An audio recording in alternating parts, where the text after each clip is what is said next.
A very good morning, everyone. Thank you so much for joining us at NSSF Financial Literacy, where we talk about money. Today, we're going to talk about money. We are going to talk about money. I keep emphasizing that we shall talk about money. If it offends you, then the message is for you. We talk about money. Money is not the most important thing, but it's important to the important things in life.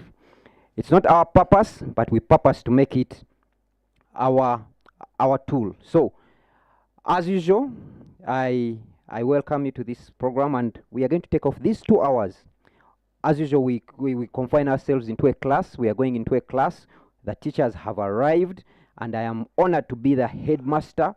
And as I will keep reminding the panelists in this room, I am Sir Headmaster, Sir. Those titles need to come. It's the only way I can feel like, yes, you are here. Yes. So, over the next 2 hours, I want you to take the demeanor of a student, one with an open mind to learn and unlearn and relearn some things. Not everything we say is relevant to you, but pick up some things that are relevant, discard what are not, because money is a unique journey. Thank you so much for joining us, and allow me to set pace in this by just introducing this program. And as usual, why do we do this as NSSF? This is a program we are going to dub your benefits, and later on, when we officially launch, we'll definitely be sharing with you what it's all about. But for today, thank you for coming. You are here because at one time you're going to pick benefits from NSSF. And today we are handling lump sums. What are lump sums? How do we handle lump sums? And as has been our bit is our slogan, we always say action changes things. When you act, things change. So the only person who gets paid in talking is probably myself. For me, I talk and get paid. For you, when you talk, you don't get paid. So you can only get paid when you act. I'll ask the back office team to please share these slides. Then we can just have a little bit brief of what we are going to go through. If Adrian, you are kind enough to share those slides, please share it with the team so that we can go on. NSSF, we keep doing this and we'll keep having this conversation because we want three things to happen. One, we want to reverse that statistic that people get paid and their money stays very short time with them. Now, we want to reverse that trend, and we have a longer shelf life of your benefits. When your benefits are paid, they need to outlive you. We want to build a financially empowered membership. Financially aware and financially empowered. We need to talk about money without flinching. We don't need to hide about matters to do with money. We need to be bold about them. And we need to give our members and the nation options. Today we're going to be discussing options. NSSF does not have all the options, but it's NSSF's mandate to point you at the people who have the options. So we do that. We do this every month, every 2 hours of the month, to make sure that this message gets to you so that you have options. So what are we going to do over the last few months, the next 6 months? We are going to bombard you with SMSs and emails. If you have registered here, you have consented, or I have consented for you that we shall keep reminding you about your financial status. We shall keep reminding you about what you can do with your money. We shall send you SMSs. We shall send you emails just to have this discussion going on. We are doing webinars. This is one of them, and we'll keep doing them every 2 months on a Friday like this at 10. Every 2 months, the last Friday, we'll sit and talk about money. We are coming to you in your town. If you're in the town of Masaka, Entebbe, Masindi, Mukono, Mbarara, Bakuli, Hoima, Acacia, we'll come to you in your town. Why we do that is because we want to discuss money. If someone could be kind enough to enable that screen of mine to be shared with the rest of you, it would be kind enough. We're also going to do this. I don't know if the back office team is able to do that. I've been told I've been disabled, but as they do what they need to do, we also want to come to your workplaces. We'll do this at your workplaces. When you invite us, the workplace, you need to invite us. We can't impose. Invite us, and then let's have this conversation about money going on at that very workplace. There is a perfect plan always, and as I wind up this, there's a perfect plan, and everyone has had this perfect plan. Go to school, study, probably be the best in your class, get a good job, finish in time, start working. When you get that job, you have good benefits. You get a good salary, perform at your job, rise through the ranks, get a house, get married, start a home, have a car, get wealthy, then start winding down to your retirement. Pick your NSSF, start build a farmhouse.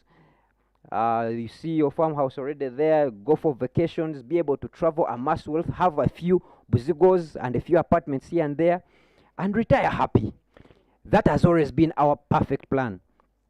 The reality at NSSF, not at NSSF, the reality in life, and I'm just speaking this as a person who has interacted with quite a number of people who have retired. I have not retired myself. I am not retiring soon, but maybe the reality will be different. The reality is people go to school. Yes, they go to school. They get grades. You know, your perfect dream was you get good grades, but you get grades. You finish school. You get a job. Sometimes you don't. Sometimes you delay to get the job. The job you get is it has benefits. Good or bad, but you have some benefits. If you could go to the next slide, please. That would be kind of the next slide. Yes, you get that job. Now that job, one of the things I need you to realize is in that job you are actually overpaid. Just continue, please. Don't worry about us. We are beating some time here. In that job you are actually overpaid. You advocate for increments. Now, when I say you are overpaid, you will say, no, all our jobs are paying so little, we are barely surviving. You are barely surviving, but you are still there. You are still there. You have not, you resign every day. Every morning you wake up, you say, I'm going to resign from this job. This job is not giving, but you are not going anywhere.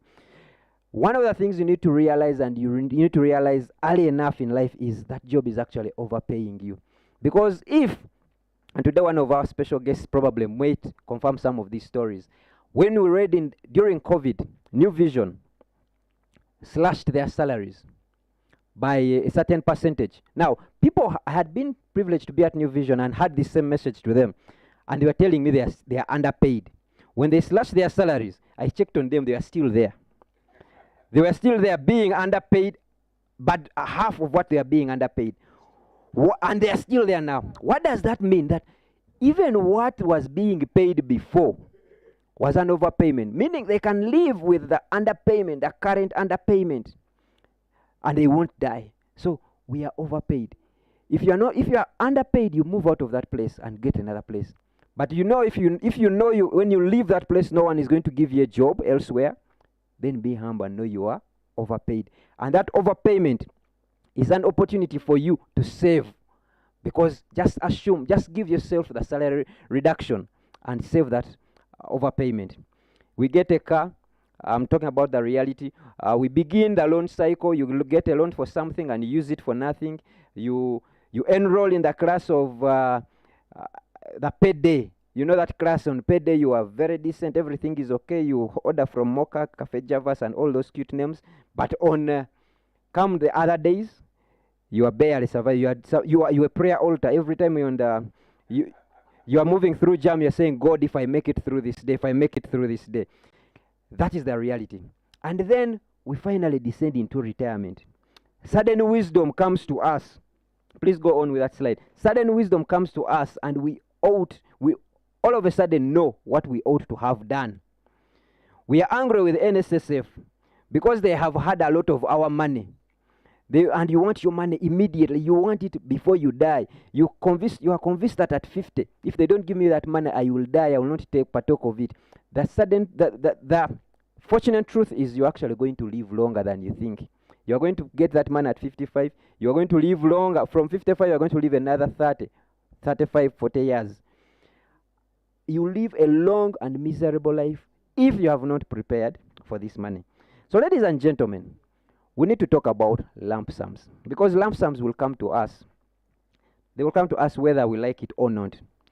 If you remember, when the lump sums come, if the back office team is kind enough to share with you what I'm seeing on my end, when lump sums come, they cause discomfort. They are sweet, but they are uncomfortable. Everyone who has received NSSF money, they have a glee on their face, but then they become uncomfortable about this money. That money starts dictating where they should spend it. They all of a sudden see they can buy everything in town. It's a good discomfort to have. Every recipient all of a sudden has an experience. Familiarity sets in. You have worked for 40 years, 20 years, 30 years. You have never received this amount of money. I know people convince themselves that it is business as usual for them to receive the amount of money they receive from NSSF. It's your money, but you haven't received it before. But you're treating it like it is business as usual. This is a one-time paycheck. Lump sums come in. They accelerate your perspective. Excuse me. They accelerate your perspective, but you need to determine the change. The back office team is not a good team. It's not showing you what I'm saying, but we'll get there. But you need to determine the change you want. When lump sums come in, they don't often come in. Their coming in is not a lifetime. It's not an often thing. It's not an occurrence that happens very, very often. It may be once or twice in your life. They are your work. They come in because you have done something and you are deserving that lump sum. Lump sums attract crowds, by the way. They attract crowds. In that crowd, the wrong elements come in equally. So understand, when you get your NSSF payment, you will have friends from high school, from primary, all of a sudden who are your long-term friends, and they're asking you questions. Excuse me. Lump sums, you don't need to apologize for them. It's your wealth. You deserve it because you have worked for it. But does it deserve you? That's the question. There is no magic that went into building this lump sum. We just gave it time. At NSSF, the best thing we are doing about your money is giving it time. Time away from you. You come to us and we refuse to give it to you. That's the only magic we are doing. Time. Time has been given to building this lump sum. And you must give these lump sums time in spending them. Don't hurry. There's no need to hurry. You have amassed money for 20, 30 years. Why hurry to spend it in 1 year? There's no, the best gift you can give to your lump sums is time. And I'm not talking about just lump sums from NSSF. As corporates, I have a corporate here, an active corporate. They will tell you, we have bonuses. We have 13th checks. We have gratuity that comes in between there. Those lump sums come. Let's not pretend that they are business as usual. They are a one-off payment, and we need to treat them as such. Money will not obey you. Money will obey you, but can also be a ruthless master. You have worked all your life for money. Don't let it master you. Be a master at it in your retirement. You can even start early. You don't need to wait for retirement to master money. Start now. At your age, it's not about you. Before we started this, we had another guest in this particular studio, and I was telling him, your decision to move out of media was not your decision. It is us, the listeners. We are listening to you. So, at your age, it's not about you. You owe the world to be a good example, whether you choose or not. And that's what we call purpose. Each one of us here has the purpose to be an example for something. So what are you an example for? What is your lump sum that is coming into your life? What example is it setting for everyone? Ladies and gentlemen, I want you to fear poverty. I want you to become better. I want you to have a better life. For us, we believe fearing poverty. We fear poverty. We don't fear the poor, but we fear poverty. But anyone with a poor mentality, we still also fear you. Because poverty is not taking us anywhere. In poverty, we lose our right to choose. We lose our right to own. A poor person owns nothing. Even your own wife can be owned by your brother. You have she's giving birth, and you call your brother, your wife is giving birth. You will give out your wife because you are poor. And we are saying, become better for a better life. Allow me to introduce to you today the panel. Mine is to really set the pace, but the experts are here. I'm paid to do this. I'm paid to just talk, but the experts are independent-minded. They are saying things from their life experiences, their work experiences. They have gone through this, and we are not saying they are the best in the world. What their experiences are their experiences. They are not your experiences. They only share them for your benefit, for you to come up with your own experience. Esther Cassidy. Esther Cassidy is a certified coach with the International Coaching Federation. To me, she asked, when I was asking how do I introduce you, she said, the way you know. To me, she's one of those ladies. I looked at, I got to meet Esther when I had started my career in investment management. And I happened to manage some of her funds. I think I'm not allowed to say that, but she had funds and I happened to manage. But she was more of the manager than me because she told me where to put this money. And I had that perspective of, you should put your money in, you go and build rentals. Why you bring it in this? She put down a plan for me and said, you know what? I need money, I need liquidity. She's one of the persons I look at and I say, I want to retire. She retired before way her time, and she's still doing way better than people in employment. I envy her. When I grow up, I practically want to be like her. Esther is going to be our moderator, and she will have the privilege of introducing the other panelists who I am not allowed to. Esther, take it on from here. Apollo, thank you so much. You've used a couple of scary words, experts, look up to, and you've kind of overbilled me. You've really set me up, but I will try not to disappoint you. I'm very happy to be here.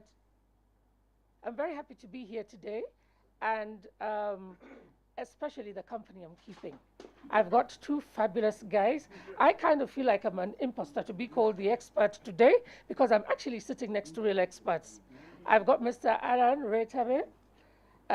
He was once upon a time, that scary person. When I was in banking, we used to call the regulator. It was a big word. Yeah? He worked for Bank of Uganda, and we called him the regulator. He was the guy we feared. He was a big bad wolf. I also have a very, very most interesting character who called Mr. Robert Kavushenga. He has also given me the freedom to introduce him the way I see fit. And I knew him for a very long time as a newspaper man. But then he surprised us all. There's this very popular word we have today in our language, which is pivoting. Yeah? Because he was very much a newspaper man. And for the greater part of his career, he will admit, he was very much involved in the media in one way or the other. Then suddenly he was a farmer.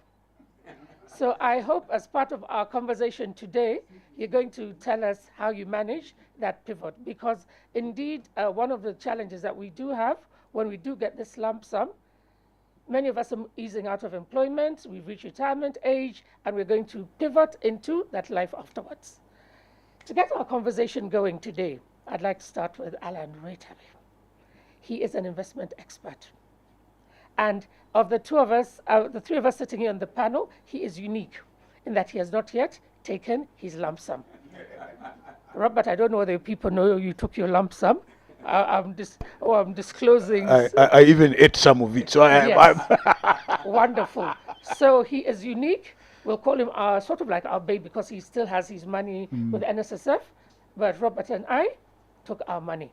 So Alan, tell us, share a bit with your expertise with us. Good morning, Esther, and for everybody on the call. We are delighted to be here and sharing our insights about lump sums. It's very true, Esther. I haven't taken so I'm just trying to make sure my wife doesn't get very ideas. I haven't taken any lump sums, but professionally I do manage lump sums. I've managed, professionally I manage money. That's what I trained to do. I've been doing that for the last 12 years. I've worked with the central bank where I used to be managing what a lot of people would say Uganda's dollars. So initially I was responsible for managing a portfolio of about some money. Then later I headed the team that is responsible for managing Uganda's reserves. I did that until 2021. Then I shifted into Deposit Protection Fund to be the director of investments there. So for me, I do have an institutional understanding around managing large sums of money. Okay. And some of my insights today would be really borrowing from what big institutions are doing and trying to bring that understanding for individuals to adopt. Because one of the things we should realize is that companies, entities like banks, insurance companies, fund managers, pension funds, all are managing large pools of money. Okay. And they have done this for many years. And they do this year in, year out. They don't lose the money. They make profits. They make gains. They grow. What are those key things that they are doing well that we could borrow at an individual or family level? So a lot of my conversation is try to distill that knowledge and try to bring it and break it down for individuals to appreciate what are those small things they can do that can help them keep money for longer, so that this money can do for them the things they need to do. So one of the things that we do for institutions is it starts with a big goal. You need to set a view of 10, 15, 20, 25 years. Where do you want to see this money influencing for you in the next 15, 20 years? Because when you think in a long-term perspective, then it starts to transcend. Your thinking starts to extend. Because now you need a different way of thinking about how you use the money. Now, the challenge we have for most individuals, they think in 1 year, 2 years. Yes. So when they get a lump sum, they are thinking about building a retirement home, buying a retirement car, doing something immediate. Because their horizon is so short, their spending is going to be in 1 year. Yeah. When they start to extend, if they start to think in 20, 30 years, then the thinking has to change. And this is where a lot of this conversation about lump sum has to start from. How are people setting their goals, even when they are going into retirement? One of the things that I was sharing with you before is that when I joined Stanbic Bank as a junior staff, as a teller, I was a teller in Masaka. Really? Yes, I was. Interesting. That's where I started from. That is 2006-07. Wow. And they shared. You don't look like a teller. I'm struggling to reconcile Alan, who's sitting before me. I did. From a teller to the central bank. Yes. I want that story. It's a very Me interesting too. story. Yes. So as a teller, one of the things they gave us at Stanbic is that there was a training they gave us. And in that training, the perspective they shared was you must plan your life in 10-year cycles. So if you're 25, start planning how would you look like at 35. If you're 35, how would you look like at 45? If you're 45, what is it going to be like at 55? At 55, how is 65 going to look like? And you keep pushing it that way. Why I share that is that it is one of the neatest tricks I picked from Stanbic that I've also brought into my life. And this is one of the things that I share with many people when they ask me about if they want to manage money.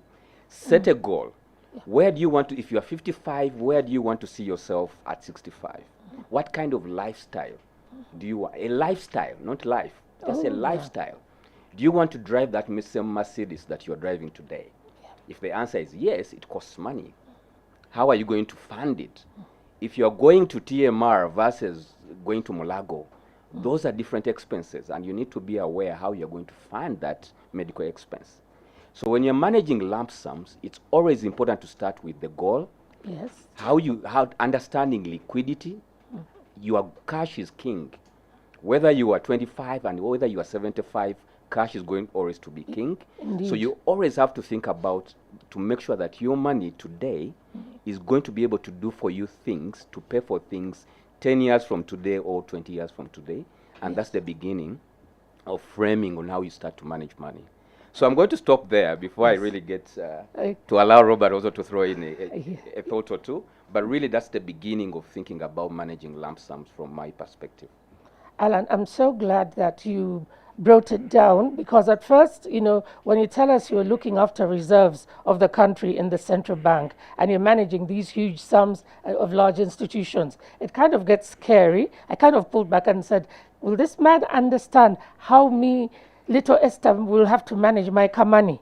But I like it that you brought it down and say that the principles that you use to manage those huge reserves for Uganda, now you can actually translate them and relate it to people. Yeah. And I believe by the time we're through with our conversation today, it will be clearer to all of us what are these principles that we need to bring into managing this lump sum. Correct. Thank you so much. Robert, tell us, my fellow person on the other side of the fence who took the money. Yes. Look, if the only thing I say today is this, then I'll have done my part, Nagawe. I want to tell our hosts, NSSF, please stop using the word retirement. Very good point. Stop it. because retirement is such an old concept. It comes from the industrial and public service age, where people work in one job for 20, 30 years. Then there is a party at the end. Then they're given a big gift in a box, which is normally a fridge. I don't know why. I don't know, a fridge and a flask. And then you go home, and then you sit on the veranda. That's not what life is like today. Indeed. And if we can, if NSSF can change the conversation, because I liked the slide that Apollo put. He said, "Descend into retirement." Then what we're dealing with would not be a descent. It is a transition.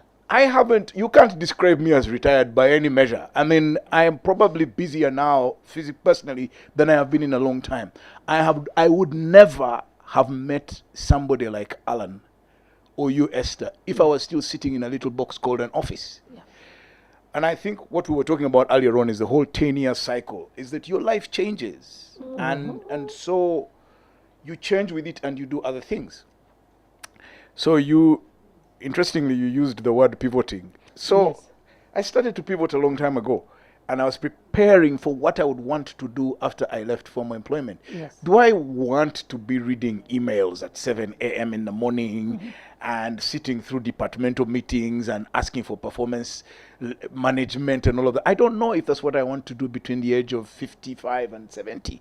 Yes. It's not probably the best use of my time. But to talk about lump sums, now, part of the problem is, and let me just point this out. So the NSSF money is not the first lump sum you'll ever experience in your life. So even today, and I'm talking to the guys who are listening, even today, if you're walking around and someone hits you with a 200,000 now, that's a lump sum. Indeed. So all the windfalls we get and all of these things are lump sums. Why am I raising that issue? I'm raising that issue because the way you behave with these periodic lump sums you've been getting, whether they are bonuses or you've run into a mogaga and he hits you with a chameleon. Yes. Or how you deal with that 1 million is exactly the way you will deal with the lump sum that is in NSSF. And I'll come back to that issue later on. But I wanted to tell you my own story. I wanted to start this. So what happened to me was that in 1999, I met a girl who has now been living with me for the last 23 years. So she's my wife. So somewhere in 2001, we'd been married a year. She comes, I think it was around July or August, I can't remember now. She comes and says, she was coming from a trip out of the country, so I pick her from the airport, and while we're driving, hello, how are you? So how was the trip? Her first reply is, I am pregnant. Oh, Okay, so you're pregnant now. For me, that was an 18-year notice that if this child survives the pregnancy and is born, I have a permanent obligation for the next 20 years, which has financial implications. That child has to eat, dress, go to school, and then be released into the world. yes. So I started to think that I am going to have a financial need in 18 years from now, minimum 18, because 18 is when they go to university. Yeah.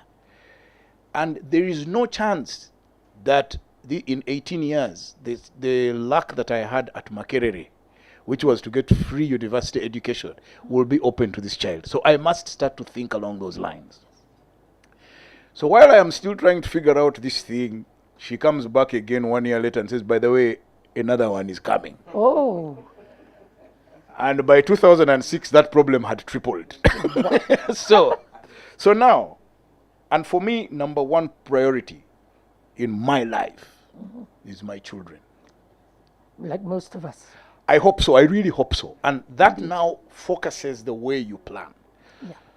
So it was very clear to me at each stage that so the point, I guess, with that for me is that don't let lump sums surprise you. I never wanted lump sums to surprise me. So even now in the morning I told you that, by the way, I may surprise you with something. One of the habits I now have developed as a result of being my new circumstances, but my wallet is perpetually empty. Indeed. I have no cash in my wallet. But do you carry a card? Yeah, but you see, Yeah. you're not going to get a card and go and buy. One of my terrible habits is that I buy boiled groundnuts at traffic lights. Definitely So, not so, card. That's definitely not a card transaction. so if I have no cash, then I will not buy. So, but those small habits translate into big habits. So if you have 500,000 shillings in your wallet and you walk into a clothes store, you will buy a shirt Okay. simply because you like it. But if you don't have cash on you, you will not. You will like it, but there is no need to make the expenditure at that point. Okay. Another habit that I have as a reflex is I buy books as a reflex. So I've stopped going on Amazon. But when I walk into a bookstore, I know that I've walked into a storm. And I'm telling you these stories because over time, I have established what I call my relationship with money. I am fully aware Yes. of how I relate to money. And I am not going to be any wiser simply because I have received 1 billion shillings from NSSF. I will treat that 1 billion the same way I treat 10,000, the 1,000 I use. Because when I have my 1,000 and I see a woman with that kavera of boiled groundnuts, I immediately call her, tell her the lights are turning, hurry up, I need my groundnuts. Yes. You will do exactly the same thing that I have done, only this time the emotions will be different. So my question to you as somebody who is watching us and debating is, the first thing you need to go back and reflect on is, what emotions does money provoke in your body? Because you can feel it. You know, when you get 1 million, do you get excited? Do you become anxious? Do you feel brave? Do you feel relieved? What is it? Because that is what will inform, one, where you go for advice. Because in most cases, we go for advice to validate our bad choices. Yes. On my Lumpsum, which I got, I had an argument with my wife over something I was going to spend money on. So I stopped asking her and I went ahead and spent it, and she's been laughing at me for the last 1 year. But Good for her. Yes. I am not saying that you are necessarily less, and I'm just admitting to you that yes, we will all make bad calls. Yes. The question is, did you make the bad call out of bad advice? Is there advice that's available? Yeah. Yes, and I want to talk to the 30-year-olds, the 40-year-olds. You have better advice than we had when we entered the workforce. Indeed. The retirees were not there. But today, your banker, where you bank your money, Yes. your cash, can give you advice on financial decisions. Go and talk to them. I mean, for me, when I look at a lump sum, the first person I call is Chad. Yes. Chad is at Stanbic, Chad in Nyakatura. I call Chad. I say, Chad, can we talk? He says, you come. Yeah. But there's Uretabe here, there's Legacy, there's all Ayoko, Nanambi. There are all these really smart people. Don't go to your pastor, unless it's Mukisa, but don't go to your pastor. Let's be clear. When Yeah, you sure. say Mukisa, you're meaning not a pastor called Mukisa. We're talking Mukisa No, blessing. Mukisa is probably Blessing. Moses. He's probably the only pastor closest to realistic financial advice that I have met. Yes. Everyone else is telling you to either tithe or pray. Now, Oh, yeah. I don't know, but all I'm saying is there are people with whom you have an emotional relationship. Do not go to them for financial advice. Very good. However successful they may be and however well-meaning they are, please stay away. All I'm saying is, okay, that's what I'll do. So I go to a guy who has absolutely zero emotional investment with me, and they'll be utterly ruthless about my ideas and thinkings. So if I went to Alan now, whom I've just met today, and I told Alan that, by the way, Alan, I want to invest in ducks. They've told me that ducks, they produce 30 eggs, what? Alan will look at me and tell me, you are mad. But if I go to my brother-in-law and I say, I want to buy ducks, my brother-in-law or my pastor is very unlikely to be as direct and as ruthless with me and my funny schemes. But if you don't know, if you are not clear what you want to do with your money, again, if this is all I say today, if you don't know, leave it where it is. Indeed. Leave it, even if you are 57 or you are eligible, leave it in NSSF. If you don't trust the NSSF people, and I see no reason why you shouldn't trust them, because this scheme is guaranteed by government of Uganda anyway, so you'll get your money. Sure. Don't worry about the decisions which are being made about who should be manager and who shouldn't be. That's okay. That can be handled, but your money is safe. But if you don't, then go and put it in the bank and go and sleep. Yes. But if you take it out, and it is possible for you to go to the ATM every day and pull out every day, you'll wake up one day and the ATM will tell you the truth, and you'll have very difficult situation swallowing that reality, because the ATM will just keep coming out. There's no sufficient funds, it keeps coming out. And then you will not know what to do at that point. If it's kind enough not to swallow it completely, because the ATM also gets fed up after some time, and it just decides to retain the even card. the ones in the line behind you can see that. It also gets fed up and it retains that card. It says, leave me alone. So that's what I would say as an opening, that the first thing is with yourself. Please establish early, quickly, how do you as an individual, how do you relate to money? When you see money, do you get excited? Do you get scared? What is the emotion that money evokes in your body system? Because that will inform the kinds of decisions and choices that you make.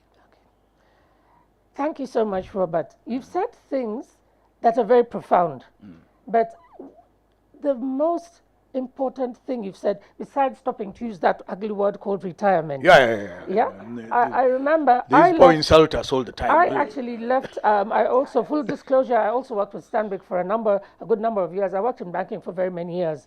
But the day I decided to leave, I had not yet reached what is known as retirement age, which is 55 years.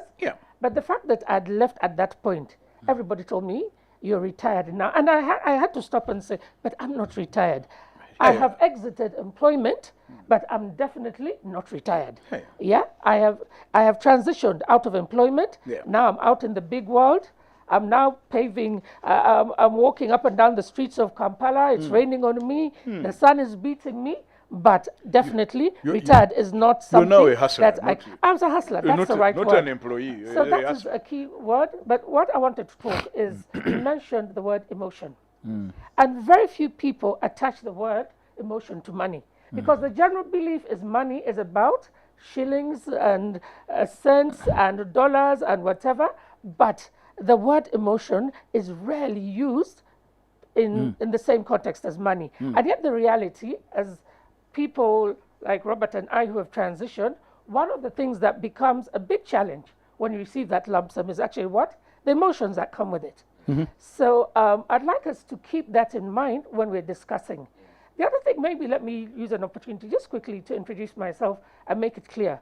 As much as I'm called a coach, my background is in finance. I studied BCom, trained as a chartered management accountant. I worked in banking as a finance officer and manager for so many years, close to 18 or 20 years. I was in that level. And you'd imagine someone with a context like me, if I get a lump sum, because I've got the academic knowledge of finance, I know all those concepts of how you save and invest and make a profit. But one of the things that I learned very fast when I received my lump sum, that knowing and doing are two completely different things. And that is what many of us struggle with. So for those of us watching us out there, and it is a biggest challenge. I mean, in my life post-employment, I don't call it my retirement, I've interacted with a lot of people who are still working in that so-called corporate space. And because they work either in financial institutions or in places where they have to deal with money, the assumption is I'd like to disabuse you of that knowledge. You do not know. You do not know. For you have gone very far, because you are saying, because you've studied finance. We, the educated people, think we know everything. Exactly. And that is part of the problem.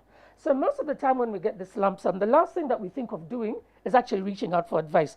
In fact, we should reach out for Alan before we get the advice. And I'd like maybe, Alan, you kind of give us some perspective. These people who come to you for guidance, is it before they get their lump sum or is it after? And what do you think informs their decision to come to you? Esther, I've received both. I've received individuals that expect to receive a lump sum maybe in 3 months, 6 months. I've also had individuals that have received and they are still in the process of determining what they want to do. And I've also had the unfortunate experience of having people who have misused their lump sums. So I've had these conversations over the last 7, 8 years with different individuals. But for me, one thing that stands out, and Robert has highlighted it, around emotions. Yeah. We can extend that a little bit. Behaviors, okay, this is where it comes. That has nothing to do with your emotions. It's the way you do things. You always carry a wand of 50 million in your pocket. It will get extinguished by the end of the day because it is in the pocket. Because every time you see somebody, one of these kids at the traffic lights, they are cleaning your car and they are waving like this, you will give a 50,000. Yes. Then you turn left, then you find a gift bag. Somebody in Mulago needs some support. They are on the roadside. You give a 200,000.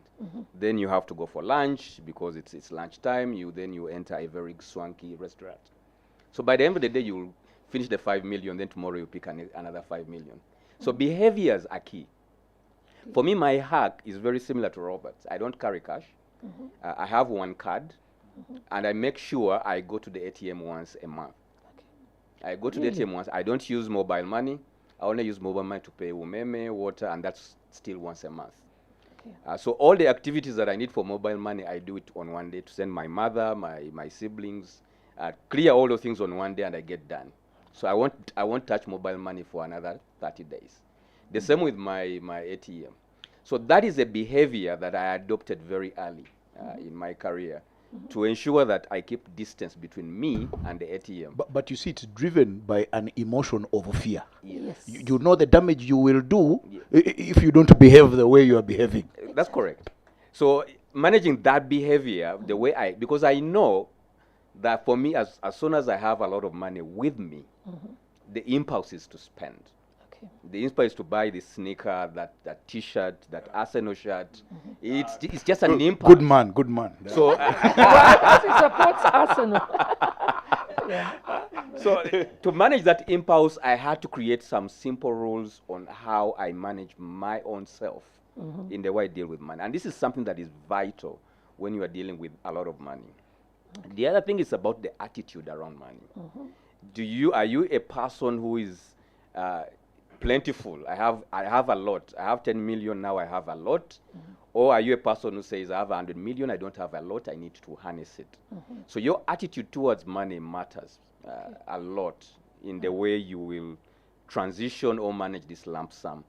For many Ugandans, because of maybe the history of the country, we came from a really low levels, poverty. Most of us are first, second generation. Civil war.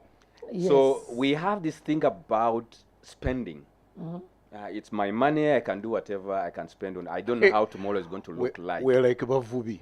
But we are still saying the same story after 40 years. Yes. So you find a 25-year-old telling you, I don't know how tomorrow is going to look like. I'm like, boss, you've been in the dot-com era for the last 20. Yes. What do you know about the 80s for you to start complaining? Use the information you have. I can understand someone from the 80s telling me that because they have an experience. But you are even seeing this story now permeating in the 35, 25-year-olds who are also telling us, I cannot save too much because I don't know what tomorrow is going to be like. So attitudes are also impacting the way people are managing their lump sums. Yes. And those are things, their behavior, they need to be managed, they need to be addressed. And the other thing that we have is bias. A lot of people, when I go to them and say, invest for the long term, they will tell me, but I don't like the president. Really? And I say, how is that important on any question we're talking about? Like, but I don't like this government. I said, not liking the government is on packet. I'm here to manage your next 30 years. It has nothing to do with the government. It has to do about you and your family. Don't bring that political bias into your investment decision making. It's going to conflict things. And we have seen this happen all over again. So many people are like, I don't want to have my money with NSSF because they are a government institution and I don't like the government.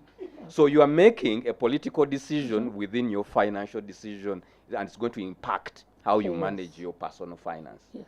So what I try to tell people is that separate questions. You can go to your political group and discuss your political questions. But when you want to discuss financial decisions, let's try to unwind and remove a lot of this bias. Yes. Because it's that bias that is affecting the way you see things. Then we have other individuals that relate how Uganda was in the 80s and the 70s. They fail to make long-term decisions. They don't fail, but they don't want to use the financial system as a way to manage their money because of the experiences they had in the 80s and the 70s.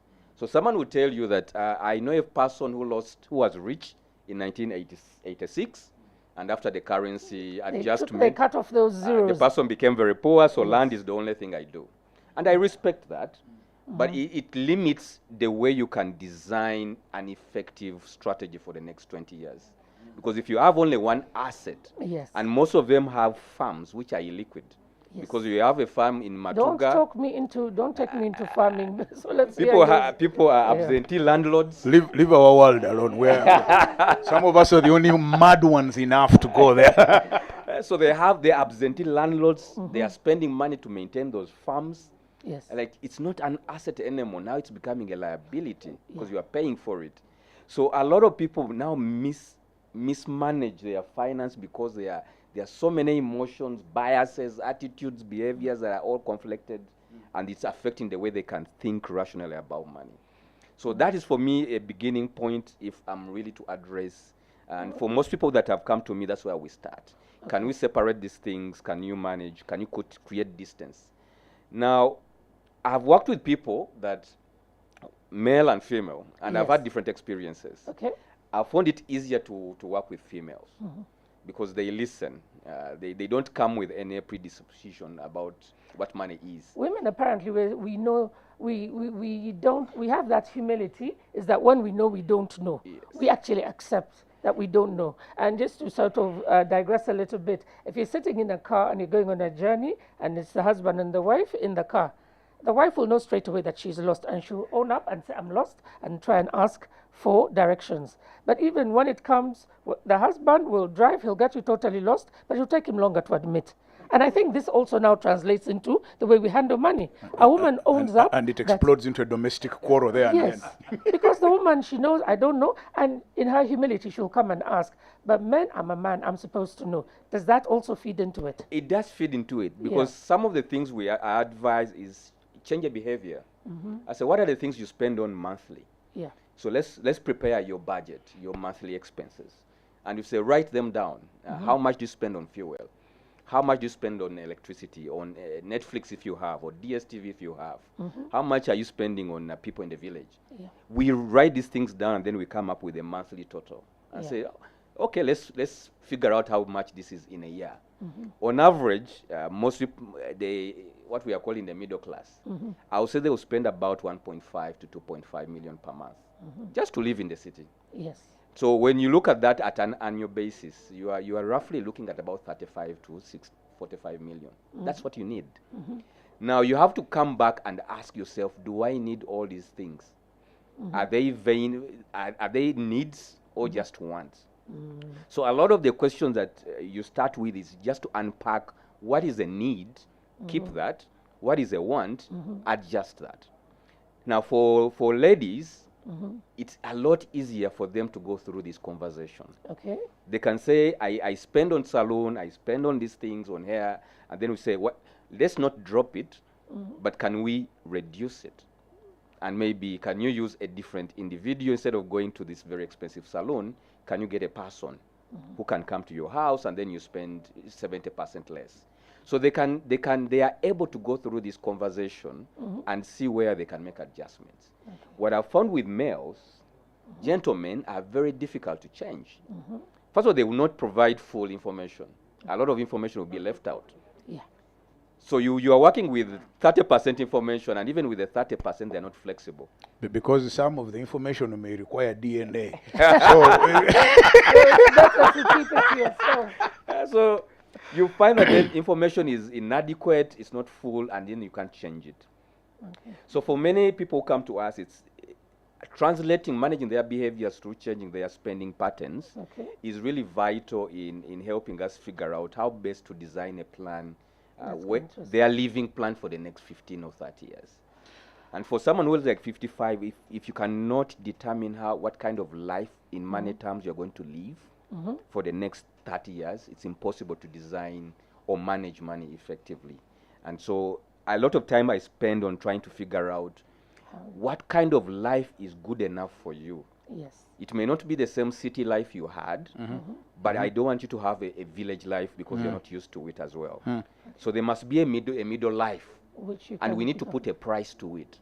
When we know its price, we can figure out the size, and we're able to know whether you have enough money to sustain this lifestyle. So it's that conversation that really needs to be done at the very beginning, because managing money without that conversation, you are just putting sand in the lake. Yeah. Definitely. One of the things, we've brought in over and above the emotions I talked about, you've brought in behavior. And if I talk from my own experience, I think along the way I picked up that behavior of setting the goals, doing the budgeting. But after taking out my lump sum, one of the things that I had never quite put into context, maybe because I thought I'd work up to the official retirement age, and it suddenly came that I did make that call. At this point, let me exit employment and I go into the other world. I'd never sat down to think about the context, the way our lives play out. In our lives, let's imagine most of us are going to start working at the age of 25. Yeah? And if we go by Mr. Headmaster Sir's description of retirement, it's 30 years we're going to put in and we hit 55, right? And the most amazing thing, we do a lot of thinking, a lot of planning, a lot of strategizing, the goal setting around those 30 years, right? But what I find a bit disturbing, and maybe this is what partly causes the problems that we experience when we get that lump sum, is we don't put much thought into the next 30 years. Because the thing that people don't realize is after we work for 30 years of our lives, I'm not going to spend 30 years in retirement. From 55, most of us, if with all the developments that have happened, we're going to live until we're 85, all right? So we put a lot of thought of how we go about our lives for those 30 years of employment. Occasionally, I'm called to talk to people about preparing for retirement. And when they call you in, these guys have already clocked 50. Yeah? So you're telling a guy at 50 to start planning his next 30 years. How long did it take us to plan the 30 years when we were earning? Through school, through university, through even your career, you're making plans to see how this thing moves so that you stay on track.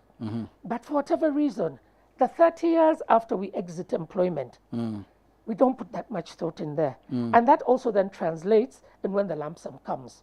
Because we have not put thought into that process, what I have observed, and I stand to be corrected by Robert, is because of that lack of planning and lack of clarity. So when that lump sum comes, in addition to the emotion and excitement, it now even causes confusion. What has been your experience? Oh, fantastic issue to raise. So from my experience, the first thing I want to do is to give another suggestion to NSSF. Yeah. Please learn from the world of HIV/AIDS. They have a fantastic approach. So when you are tested and you're positive, before they put you on medication, you're going to go through a counseling process. Yes. Because of this development, your life will have changed forever. So they now tell you, because your circumstances are like this, A, B, C, D. You cannot continue to live the way you lived before. So, beyond financial literacy programs and preparing people for their next phase after they've turned 55, I suggest that you set up a department of counseling, if not, maybe counseling is not the right Coaching. word. Preparation. Yeah. And it should go beyond certain things. And you should have programs. So, for instance, you need to talk to men about starting a new family. Because there are some of us men, you reach the 5th floor, you think, I need to show that I am still... Yes. Then you go and get a 25-year-old girl. Now, what are you doing? Then you kick off a brand new family. Yes. Now, because you have some decent money in NSSF, then those 3 children, you are now 67 or 70, you are now taking children to high school. At that point, you're not in the job market and so on. So there are many choices we are making with our lives now. So you need to tell people that when you leave formal employment, there are certain things that your employment used to be able to fund. So I could wear a certain type of suit. I don't have to wear a suit anymore. These are small things. But I want also our people to understand that, and then we need to be fair to our guys, that the society and the culture that has evolved over the last 30 years has created the wrong impression. We who are older have created the wrong lessons and the wrong examples. Why? We are projecting consumerism as a lifestyle. Indeed. And we're giving the wrong... So somebody thinks that when you get this lump sum, the way you express consumerism is the way to show that you are well off. Indeed. So we need to change some of those things. You don't have to spend a lot of money to prove that you are all of that. So it's all right to wear a trouser of 50,000 shillings. There's no problem. I am not nothing because of the way I am dressed or where I eat or don't eat will never take away my achievements of the last 30 years. You can't take that away from me. I was an MD, I was a media personality and public, and you can't take that away from me. So you don't need to prove a point. So now, what am I proving to anybody now by trying to maintain that standard of living that you're talking about? Nothing. Nothing. So today, if you want to see me, you either find me at my home, but we're not going to meet in an expensive place because I have a point to make. If we're going to meet in an expensive place, it's you who will pay for that expense. So that culture of consumerism, this false image that we are projecting is misleading people who are younger than us to think that certain things are important. They are not important. They are not important at all. And indeed. Yeah, sure. Yeah, I sorry to interrupt. No. You know, that is one It's of not a lecture. No, you know, I was just thinking as you spoke, because I'd never put a word to it, which is consumerism and image. And that thing disturbs a lot of people. And when you get the lump sum, right?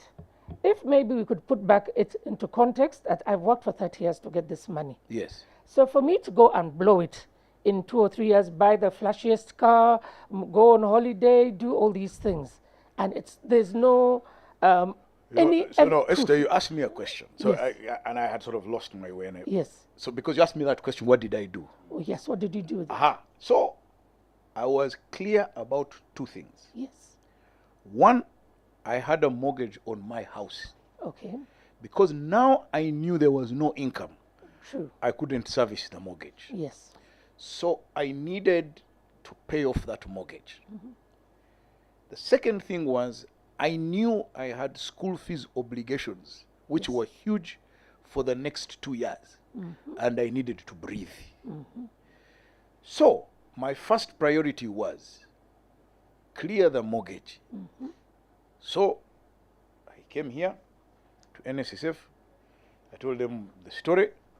they allowed me to take a part. So I did two things. First and foremost, I went, cleared my mortgage, got the title of the house, and went to Madam. I told her, Madam, I have worked for 30 years. Here you are. Title of the house. Please, I am a very complicated person. Keep that very far. Don't. Yes. Give it to me. This is where you live. This is, if the 30 years have meant anything, this is for you and your children. So you keep it. Because me, I'm going to the farm. I have a new adventure. If it goes haywire, I will sort myself out. But for you, you have a roof. Now, always maintain it. Secondly, I said, your children, let me pay for a certain period, during which time I will have reorganized myself. So I paid off some fees for some time. I won't say for how long. Then I said, now, this one, really, 30 years is a long time. Let us enjoy a bit.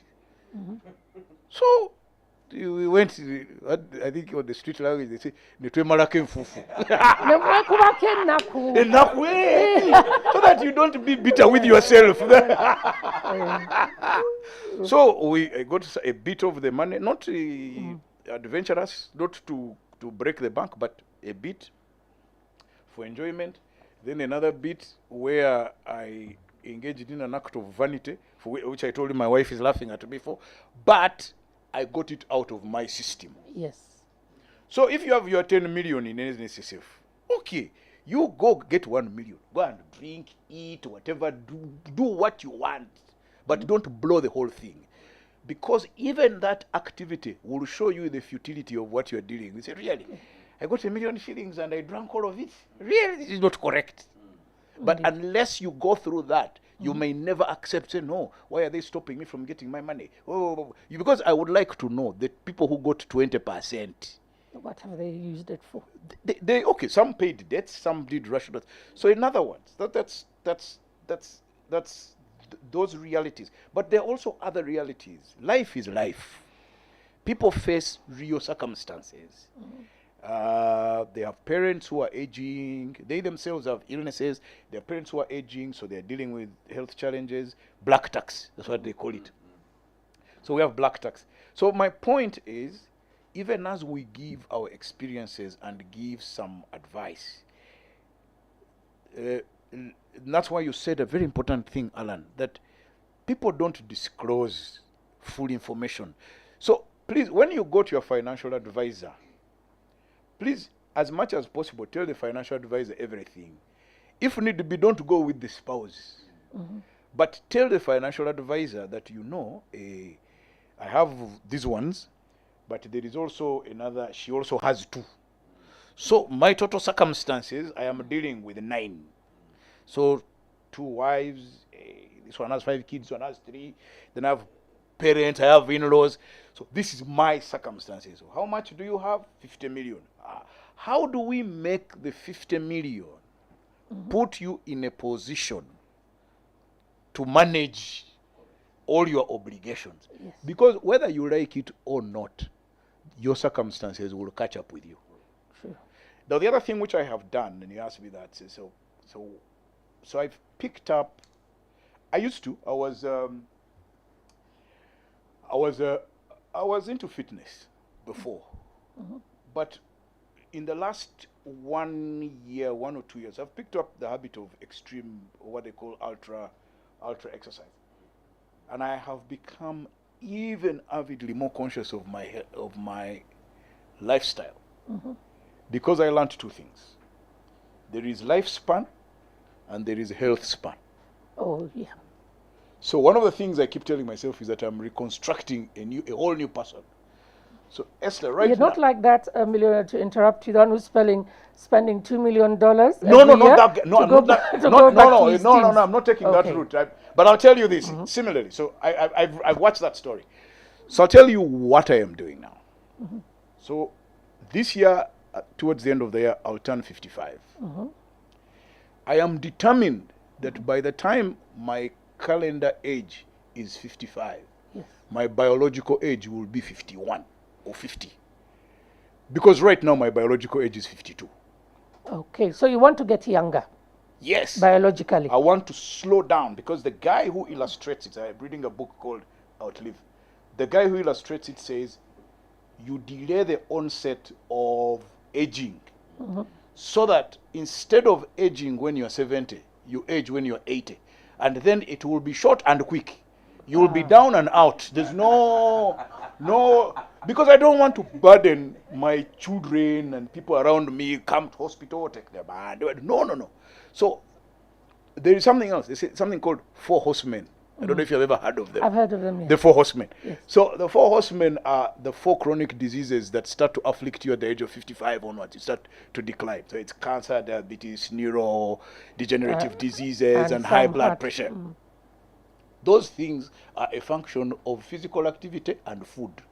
Indeed. Finished. There's no magic. One or two ways No, about it, yeah. it's just food, exercise, sleep, whatever. So what I'm doing to avoid a huge health cost when I am 70, Yes. which I probably will not be able to afford, I am investing now. And I am not investing in a lot of money. No. Just a pair of sneakers, the shorts I already have, and the t-shirts. NSSF gives out free t-shirts. If you run for them. The road is free. Yes. It was built. I just show up at 6:30. I run. I do my exercise. Okay. Because It is slowing. I'm going to have, at 73, I will have a straight back. And I will still be able to read, and I'll still be able to be as articulate and as clear in my thing as I am now. And I plan to live longer than my grandfather. My grandfather died at 85.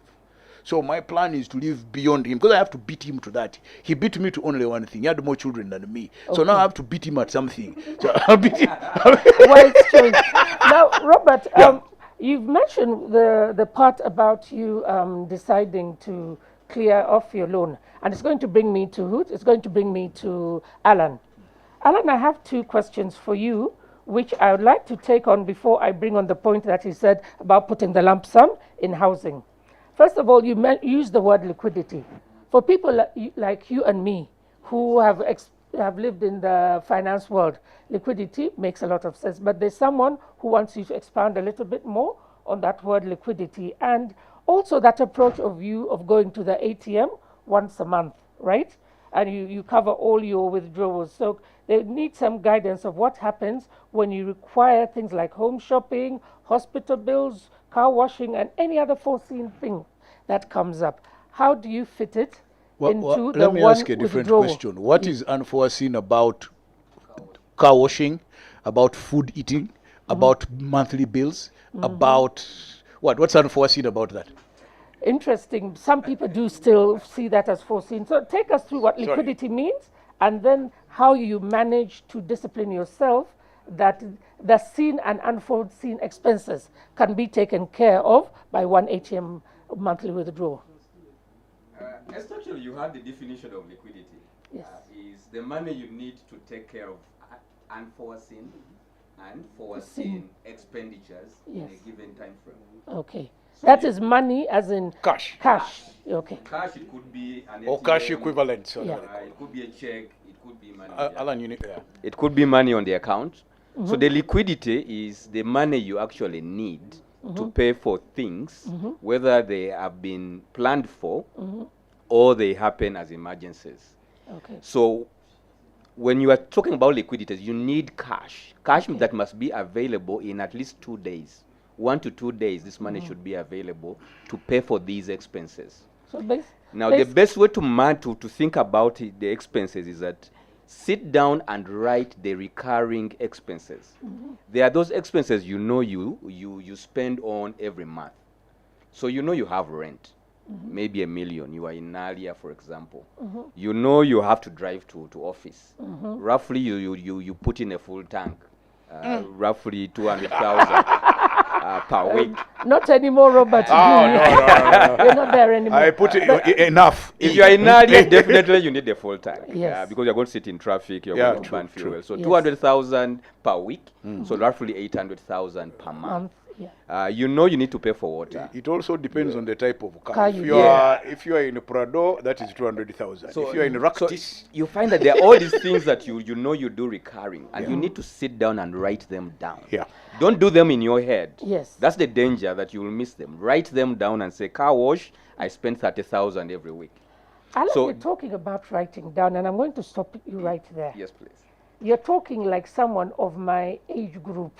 We write down things. I still carry a notebook in which I I'm write very my old expenses. school. one second. Yeah. Do you know why? 1 second.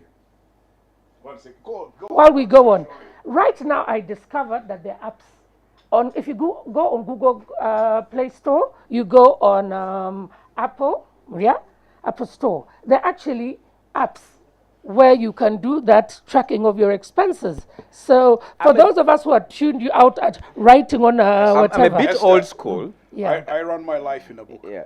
Okay. I'm a bit old school, and there's a whole reason for that. Is that it makes me take a minute to stop and be cautious and pull all the information I have and put it down. Remember it. Yeah. Okay. The apps make it convenient that it's there, Yes. but you are not using all your resources, your senses, Yes. to think about this problem. Why I write is that it's asking you to stop and gather all this information. What did you spend on last month? How many times did you do a car wash? Did you tip the car wash guy? How many times do you go to the bar? How much do you drink? Are you buying whiskeys by the bottle? Are you buying beers by the crate? You need to sit down and think through all these things and write them down. The more you write, your mind will trigger and say, this is wrong. Yeah. Why did you spend so much on feeding 5 guys with 5 crates of beer? Like, what was that all about? Then maybe, why did I buy 5 crates of 5 bottles of whiskey and the most expensive? That is $1 million That's that disappears. So this exercise is therapeutic. Okay. You are talking to yourself through writing and questioning your decisions through writing. So for me, I do it because it has a two-way. You are using your eyes, you're using your feelings, you are adding everything, all your senses are at this point working, and so your mind is alive. And it's going to question you because you are talking to yourself. So for me, that is the easiest way for me to really see my mistakes by doing a self-audit. Yes. I go back and say, this is what I spent last year. If I go month to month, if I'm able to account for what I spent on the last 12 months, I'll see my mistakes. I'll see where I let money loose, and then I'll hold back. So when I'm building liquidity, is the first thing is Liquidity, write down. cash flow, money. Yeah. If you want to know how much you need to spend month on month, how much do I need to set aside each month? But Then let me disturb you, finance people. Yes. Can Yes. you when you're talking to us, Yes. can you use simpler terms? Money. Exactly. Yeah, because liquidity, cash flow, I don't know, cash statement, those things, they seem alien and scary. Indeed. So Can you let's- find something we can relate to money, cash, Yeah. ATM, mobile money? You know that. Money. So we can stick Very with good. money as a Yeah. good catchphrase for all. Yeah. So Yes. how much money do you need to spend every month, for example? So the best way to know how much is you need to know what things are you spending on a regular basis. Right. And you need to do the exercise of finding out what are those things that I'm spending and what is the total amount of money I'm spending each month. Now, from my experience, as much as you're saying we are going to track these things on a monthly basis, you actually do it daily. Me, at the end of every day, part of the routines that I have, like if I keep a journal diary, I'm updating. I also then update what I've spent money on the day. So it makes it easier. When you tell people to do it on a monthly basis, at the end of the month to start thinking what I spent on the 4th of August might be hard. I know the So headmaster I do it once- because it's a self-audit. it's of yourself. Yes, and I know some people who actually keep receipts Yeah. and keep that. So the key is to know how much you are spending every month. Yeah. Then find enough money to cover these expenses. So Okay. this is where the managing money Could and take managing space. your expenses really come together. I know the headmaster wants to say something, but I also don't want to lose sight of a very important thing that Robert said. When he got his lump sum, he cleared his mortgage. And from experience, and Mr. Headmaster, sir, you'll bear me out, the vast majority of people, at least a very good proportion of people who get their lump sum, what they do once they get their lump sum is it goes towards either building a house, finishing a house, acquiring land. And I just want to get your thoughts from the people you've interacted with. What are your views on that? I know it's a big one, but yeah. I think it's a difficult one. Being African, being Africans, we all want to have our own village house. We want to have our place of abode. So it's always, for me, a very difficult one. But what I try to advise, especially for those who are still 35 and 45, is build your house early or get a mortgage much early. So by the time you are 55 or 60, you are either paying off this mortgage or a small balance is left. Yeah. The biggest challenge we're having is that we because of our history, a lot of people had very low salaries in the 90s, in the 2000s. So they have reached the end and they are not able to have their own place of accommodation. So what is transpiring is that they are getting their lump sums, and the first decision they want to do is build that house. Okay. But the house is, if in Ugandan terms, it will cost you roughly 70 to 150 million small house. And that's a small house. So 2 bedrooms, very basic. But that's a lot of money now you are putting down, and this is not an asset anymore. It's now going to cost you money to maintain that house, keep it alive, and keep people in it. But you are now moving to a new cycle of your life where you have less earnings. So you have used up almost 80% of your lump sum in building this nice house, but you cannot even sustain yourself within it. But So the advice I'm now offering a few people is that perhaps it's now the time to start thinking about, you may want to continue renting. You may want to continue being let's in be those clear. situations. Yes. This is after people have had 55 and they've got their lump sum. Correct. You're recommending that they continue renting? I would recommend that, especially if you don't have like most CEOs will maybe retire with $1 billion. Yeah. So the 5.5% number that we saw, those are people that most times will have a mortgage, they will have other resources. But the majority of savers with NSSF may not have all those. So they have a small balance, and they're unlikely to have a good mortgage with them based on their financial circumstances. So it will not make sense to get 50 million as a lump sum, and then you say, I'm going to build a house. It will remain incomplete, because we know the costs are really, really significant. So the advice we are offering is that perhaps it's time for people to consider you maintain the renting, or pooling resources with a few other individuals of similar circumstances, and you maybe build a smaller estate and share resources and share. The question costs. goes back, because now I have retired, I'm at 55, I'm no longer getting a regular paycheck. Correct. And now you're telling me to go back into renting. Where will I get the rental income? Let's build a complete picture. So Because we're giving people, go back to renting. But how are So you the going to money pay we that have rent? as a lump sum is Yes. the starting point. Yes. The advice I usually give is that if you have a lump sum, it's better you buy long-term bonds, Okay. or you buy an annuity Yeah. from an insurance company. Yeah. All right. But that also comes with its expenses. All If right. you really want to avoid those expenses dealing with insurance companies, there is a poor man's version. You can go to your bank, Centenary, ABSA, all these banks are now able to do it. They can buy you Government of Uganda bonds. Okay. A Government of Uganda bond, 10-year, 15, 20, gives you interest of up to 15% at the moment. Yeah. If you remove the tax of 10%, that's good. That's a good money, about 12.5% every year. Bonds pay you twice a year. They pay every 6 months. They pay you interest. So if I have 6 20-year bonds, I'm able to organize them in such a way that every month one of the bonds is paying me some money. Okay. So for me, that is always the beginning. I say, if you want to ensure that you'll have the money to pay for the rent, get this lump sum, buy bonds, buy 6 of them, buy them for different months, such that they are able to alternate their interest payment for the next 20 years.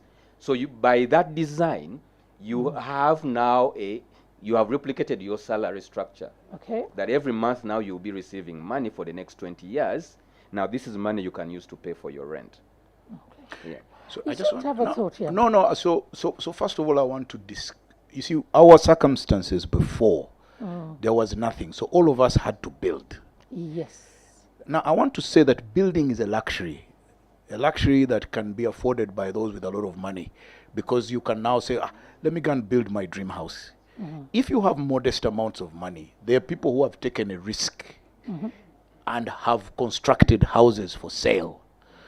So, including NSSF itself had some houses for sale. So go to your bankers, go to this bank and say, look, I have this lump sum. How can I buy a house? It should be if you really need to have a house. Otherwise, I go to the advice that you're giving that, and I'll give this to the younger guys. Please, if you want to have a house, which is important for you by 55, start buying it at 24. And buying it means either saving up money or taking a mortgage, whatever it is, based on your employment. So I completely agree with you.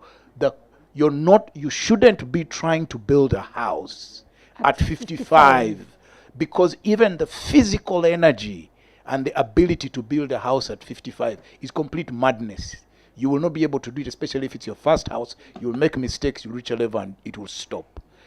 But I just also wanted to say that there was somebody who asked me, said, please talk about lump sums that are not NSSF.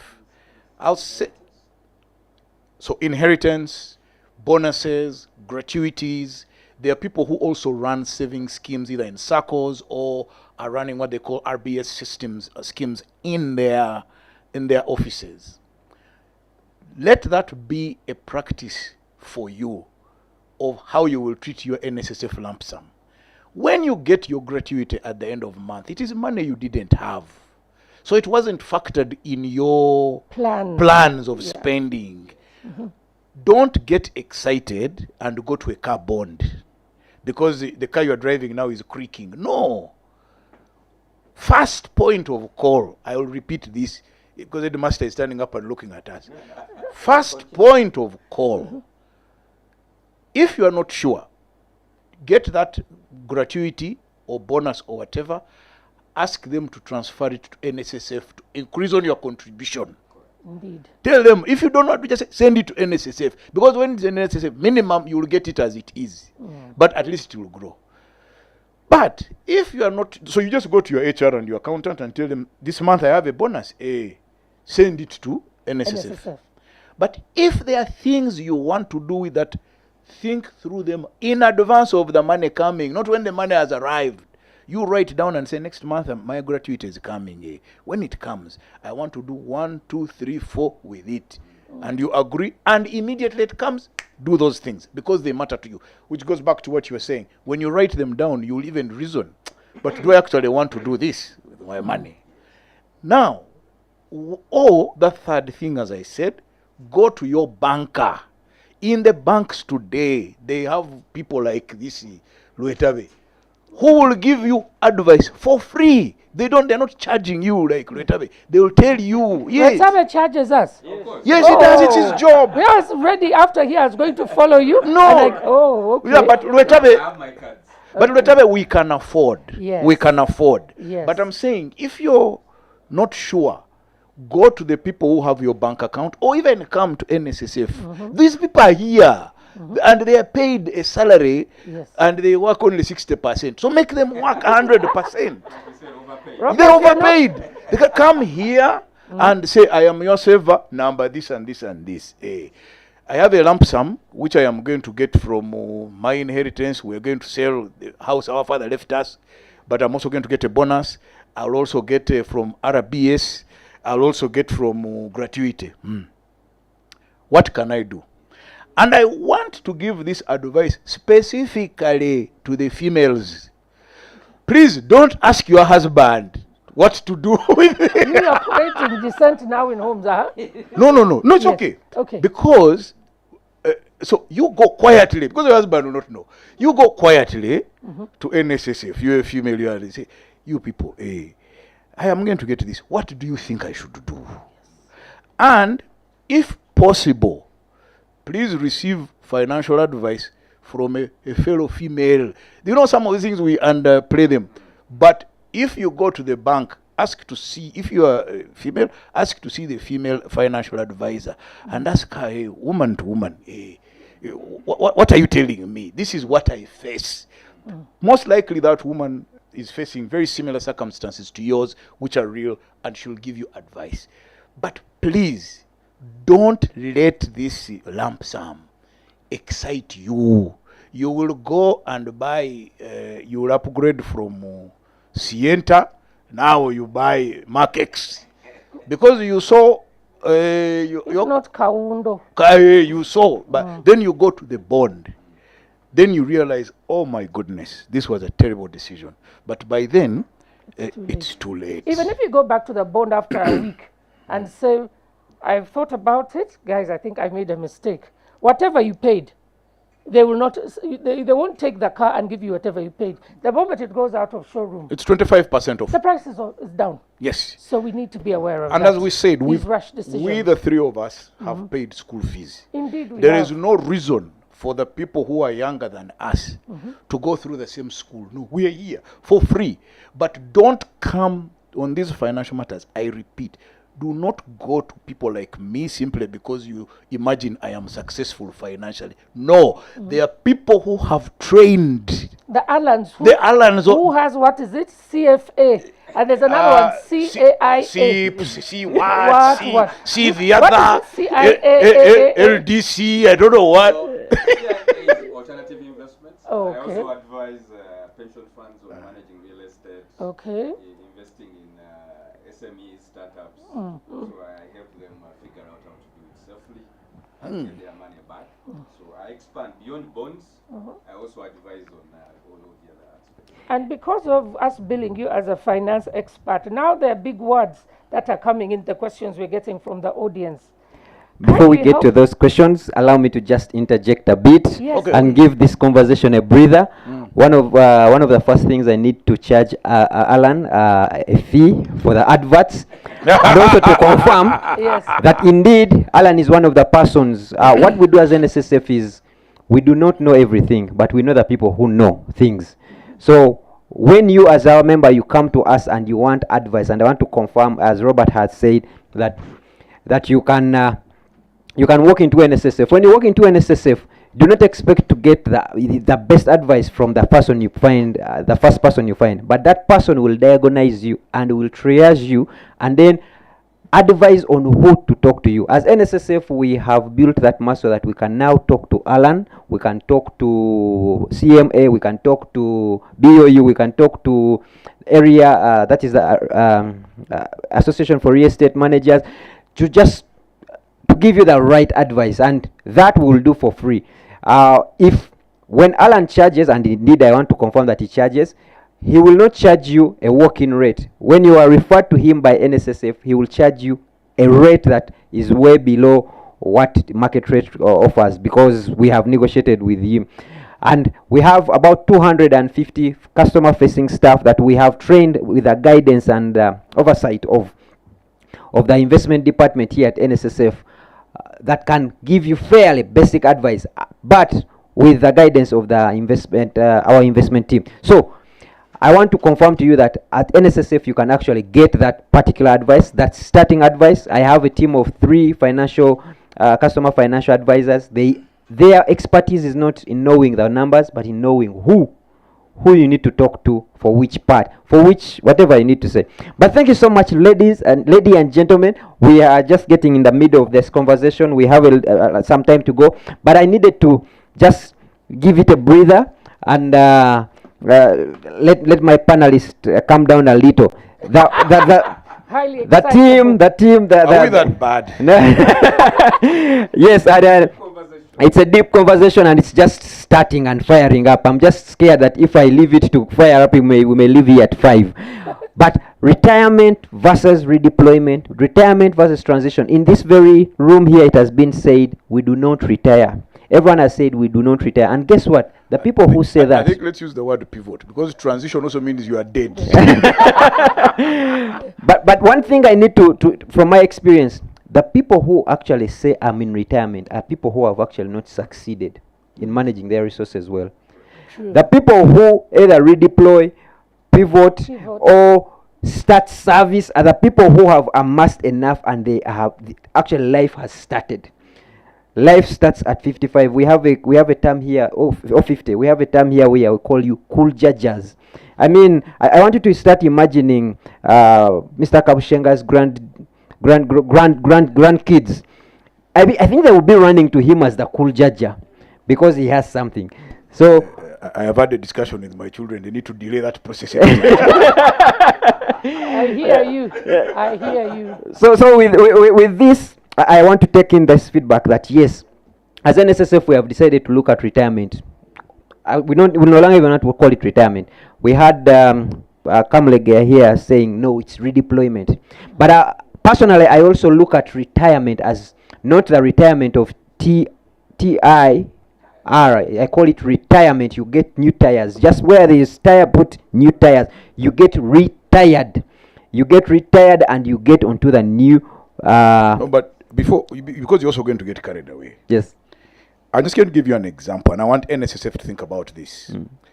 A lot of health insurance companies in the world were focused on the schemes that they give their clients. And a very, very interesting company that's started, I think, in the UK or South Africa or both, called Discovery, came up with a completely new approach.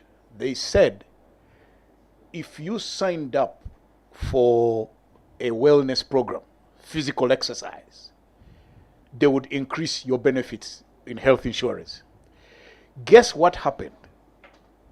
They had more people they signed up more people, but they had less claims. Because now perfectly healthy people don't need medical insurance. Then Exactly. So can you get a cohort of, let's say, people, your contributors, who are in their 40s, and do a program where you work with them on redeployment? So somebody finds that by the time they reach 55, they have other sources of income. They don't need to come and collect the saving here or the lump sum. I'm challenging you as NSSF that don't just tell us about financial literacy. Actually have a department that helps us on transition or pivoting. So that because pivoting doesn't start when you turn 55. I started pivoting to a new career when I was 45. So by 10 years later, I am more than ready to be a farmer. But because it involves a lot of psychological adjustment, it involves a lot of things. So if Esther wants to become a coach, or Alan wants to become a university lecturer, he starts preparing 5 years before he leaves his current employment. Are you able as NSSF to rethink your outreach programs to go beyond financial planning, because these things are complicated, and just tell what Alan was told at Stanbic? 10 years from now, what do you want to be doing? Definitely. Challenge taken. Challenge taken. We need to rethink and rethink. Before, yes. I'd My like class to is thank being Robert taken for over advertising slowly, for my but company. It's okay. but please. You said I want you to wanted thank a Robert conversation. for advertising for my work. okay. As I said, we run startups. It's a good place for people who are pivoting, to learn new skills, to figure out how else they are going to keep their activity levels up, because also a challenge in that transition period. How do you remain doing certain things 9 to 5, or keeping your mind sharp? So it's an area that I'm happy to discuss. Definitely. Thank you, Robert, for advertising. I would want to confirm, and I will leave some of these notes to the closing remarks, but I would want to confirm that as NSSF, one of the things we are passionate about is, if you get your money, one of the things you have is, you have the experience, you have the connections. Can you pair up with someone who has the idea? And I think that is one of the, where Alan comes in handy. And one of the things we shall be running in probably before the year ends is, can we get people talking, the ones that have ideas and the ones that have money, so that you just start speaking. No coercion, but you start speaking and you start thinking differently about this. And we get away from the traditional means of, let me pick my money, let me build a house. Where it stops, we stop. But to bring back this, I know Esther has done a great job moderating, but I'd want her to share a little bit of, because she's while you are seeing Alan here, the expensive one, but Esther has done a lot of work around this this area. Yeah. And as I was beginning, I told you that she had a lot of influence in my life in looking at things differently. I was hired to help people invest into the financial markets, but I had my mindset set on my Mizigos, on apartments, and I was always wondering, while I was bringing in the clients, I was wondering, why are they bringing this money here? And she's put me in a different area of, this money, can I actually have the guarantee, and I can build the Mizigos off the money that I can pick from here. So Esther, maybe take off that minute, and before I allow you to ask them other questions, take off that minute to just share a little bit about your life story. Okay. Thank you. Okay, thank you so much. And okay, I've got a very short time, so I'll kind of, I don't know whether your time when you're in school you did that English thing called précis, yeah? Summary, yeah? We used to use the French word précis, so I'm going to kind of do a précis.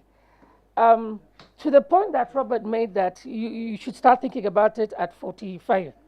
For me, I think I lived my life in a way that I front-loaded in terms of preparing for the 30 years after employment.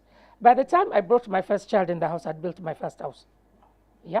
Because I think maybe it's my upbringing. I grew up in a predominantly male family, and my father, I was an only daughter among so many brothers, and my father forgot that when he's having that conversation about planning for the future, he had a female. So I was sort of socialized and programmed to think like a man. So I was also thinking, by the time I bring this child, I must support them and all that, and that's sort of the attitude. So to get back to my story, which is pertinent to this discussion, about 8 years ago, I left employment. But by the time I left employment at the bank, I was working at Stanbic, I had been actually thinking actively of leaving for about 8 years. And the moment that was from my very early 40s, I started thinking, I have to leave, I have to leave. But for me, in order to leave, I must. So I spent almost like a 10-year period. I bought land, I built my house, I started thinking of alternative sources of income. That was a safe space. I tried also running little side hustles. I tried a salon, burnt my fingers. Tried this, burnt my fingers, because I was in safe territory. I was still earning, the paychecks were still coming in. But I had investments running, I already had bonds.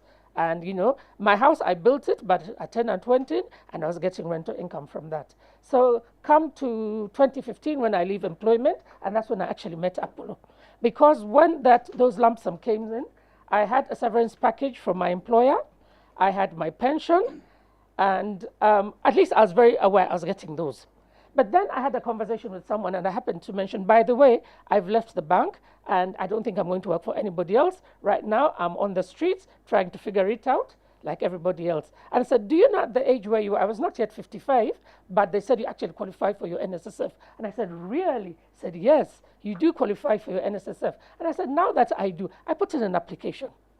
To be quite honest, I had no plan for the money.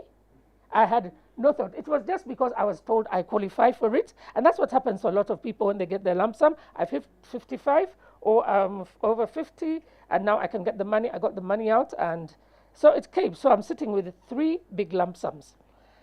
The first one, of course, it went into treasury bills. The second one went into, I think I did unit trust, where I met whatever. And my belief at that point was, because I was already farming, and this one I'll say proudly, and I will be happy to keep that title. I'm a retired farmer. You left us. I left you. Because in my belief that I was running a business, I discovered I was running a very expensive hobby. So I eventually eased out. Yeah. I eased out. So yes, so I thought I had figured it out. I had my financial securities, I had my rental incomes, I had a house, I had rental units, I had everything. So for the last, let's say, 5 years of my working, I did not actually need my salary. Yeah, so I had done alternative cash flow that was enough to sustain me. And I thought I'd figured it out. But what I would like to share with people here, knowing and doing are 2 completely different things. Yeah. Within 5 years of my leaving employment, my investment portfolio, that's the group of my investments, totally changed. I no longer own the rental units because I built them out of this, what we call anecdotal investing. People say rentals are very good, they'll give you income. But I'm a finance person. I never sat down to work out what the return was, right? What the return was, what was my payback period. When I figured it out, I said, bad investments. I got out of there. So a lot of the things that I thought I had done to prepare, they turned out not to be right. And I had that opportunity that I was able to now start switching things around. Because that word, the big word he used, I realized I needed a lot more of that liquidity. My kids were still in school, right? I still had things I wanted to do. And I had a lot of stuff tied up in land, tied up in buildings, tied up in what? So I realized it is time to reconfigure. So my message to you guys out there who have taken out your lump sums and you've bought a big tract of land, You have built a big, beautiful house, which now is empty because it's the two of you, the kids have grown. You're an empty nester. I will say that other bit of advice that I give people. Money has a lot of emotion. But if you want to be a successful investor, remove emotion. Don't start saying, this is the house, my first house, I built it, I put a lot of money. Does it make sense for you to continue owning that house? If it doesn't make sense to own that house, put it on the market. When you're living in one room. You're living in one room, you don't even know the other part of the house is dead, yeah. So we have to have that ability, even within our investments, to pivot. Because for me, what I had 5 years out of leaving employment, totally different. I just realized I have to switch around, build more liquidity here. And yes, as much as we're talking about these government securities and unit trusts or whatever people invest in, remember inflation is real. So you also have to think of a way that you invest that says, okay, I have this money. Because if I put 50 million in a bond, in 10 years' time, it will still be 50 million. And 50 million today doesn't have the same value as 50 million in the future. So what are the things I can put some of my money that for them they're gaining value with me doing nothing, while at the same time I have these ones, the bonds, the bills, and whatever, which are steadily losing in value. So I'll tell you from where I'm sitting, I have never been more conscious and involved in my money as when I left employment. When the paycheck falls away, you grow up. You grow up. Alan, I mean, for me, listening to Esther, I think there's a point I now want to really make listening to Esther. There is no sure-fire investment or thing that is guaranteed. You get what I mean? Because people come to us the few who come to some of us for advice is, I think rentals are better than farming. Farming is more better than apartments, or maybe I do taxis, or maybe bonds. Now, you just said there is also the question of inflation, which also will eat into if you decide to go completely liquid. Yes. And you never know which bank will collapse. Exactly. So I guess for me, the lesson you've given me is, what is your priority at the time you are making the choices you are making? Exactly. So for us who are on the 5th floor and above, liquidity is absolutely vital. Cash money. Cash money, because the things you'll need to pay for there and then. If I'm in my early 40s, maybe real estate is still okay. So I guess maybe, Alan, you want to speak to this in terms of some of the considerations you make in the investments or the decisions. Because like now, if you're getting your lump sum and you're 55, should you be sitting down to try and become a new investor if all you've done all your life is just labor? So I don't know. I mean, I just have to ask that question. You asked it, and it's indeed very pertinent to a question we got here, where somebody asked the public listening to understand how one can decide on the right investment strategy based on risk tolerance and financial goals.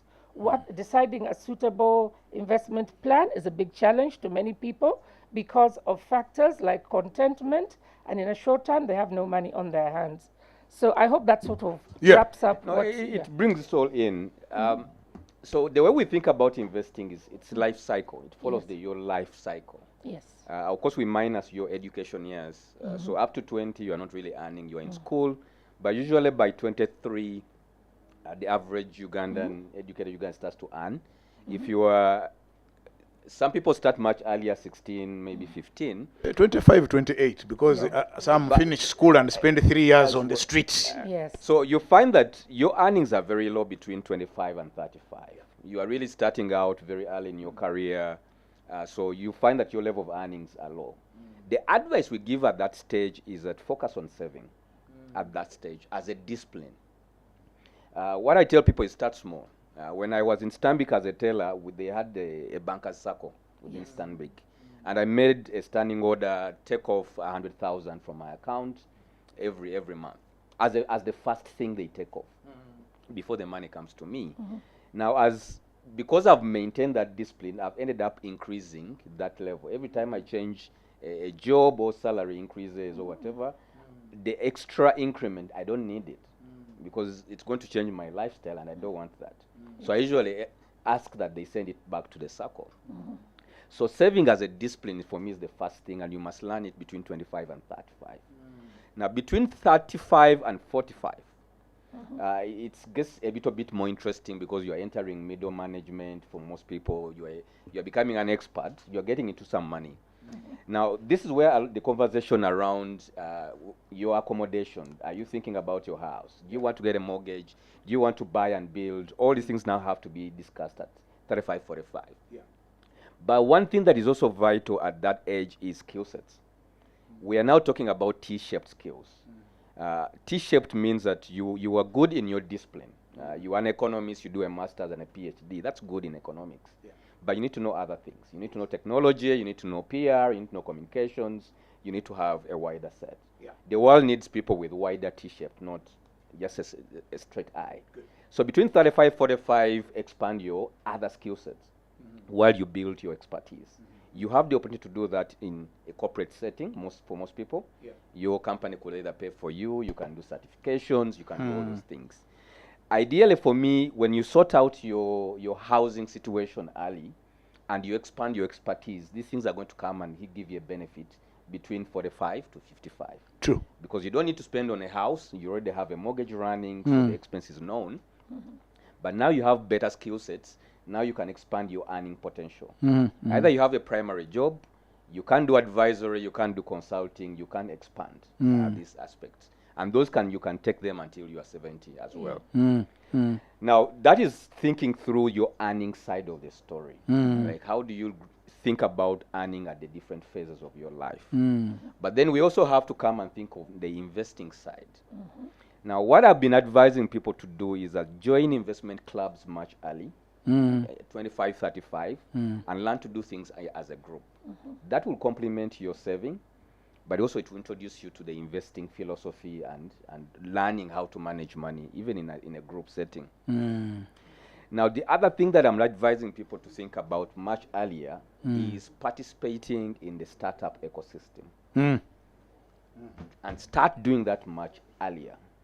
You want to build a portfolio of companies that will grow with you. Because companies take about 10 years to grow into something viable. So instead of buying the default now, which is I buy a piece of land and put Kalitunsi or pine for 10 years, I can actually consider. Kalitunsi is fine. Okay. Kalitunsi is fine. No, but doing forestry is fine. But no, like but we are saying, of options besides expand it. Traditional. So you could say I have, I'm in the commodities space, maybe by 5%. As a group, as an investment club, we have forests.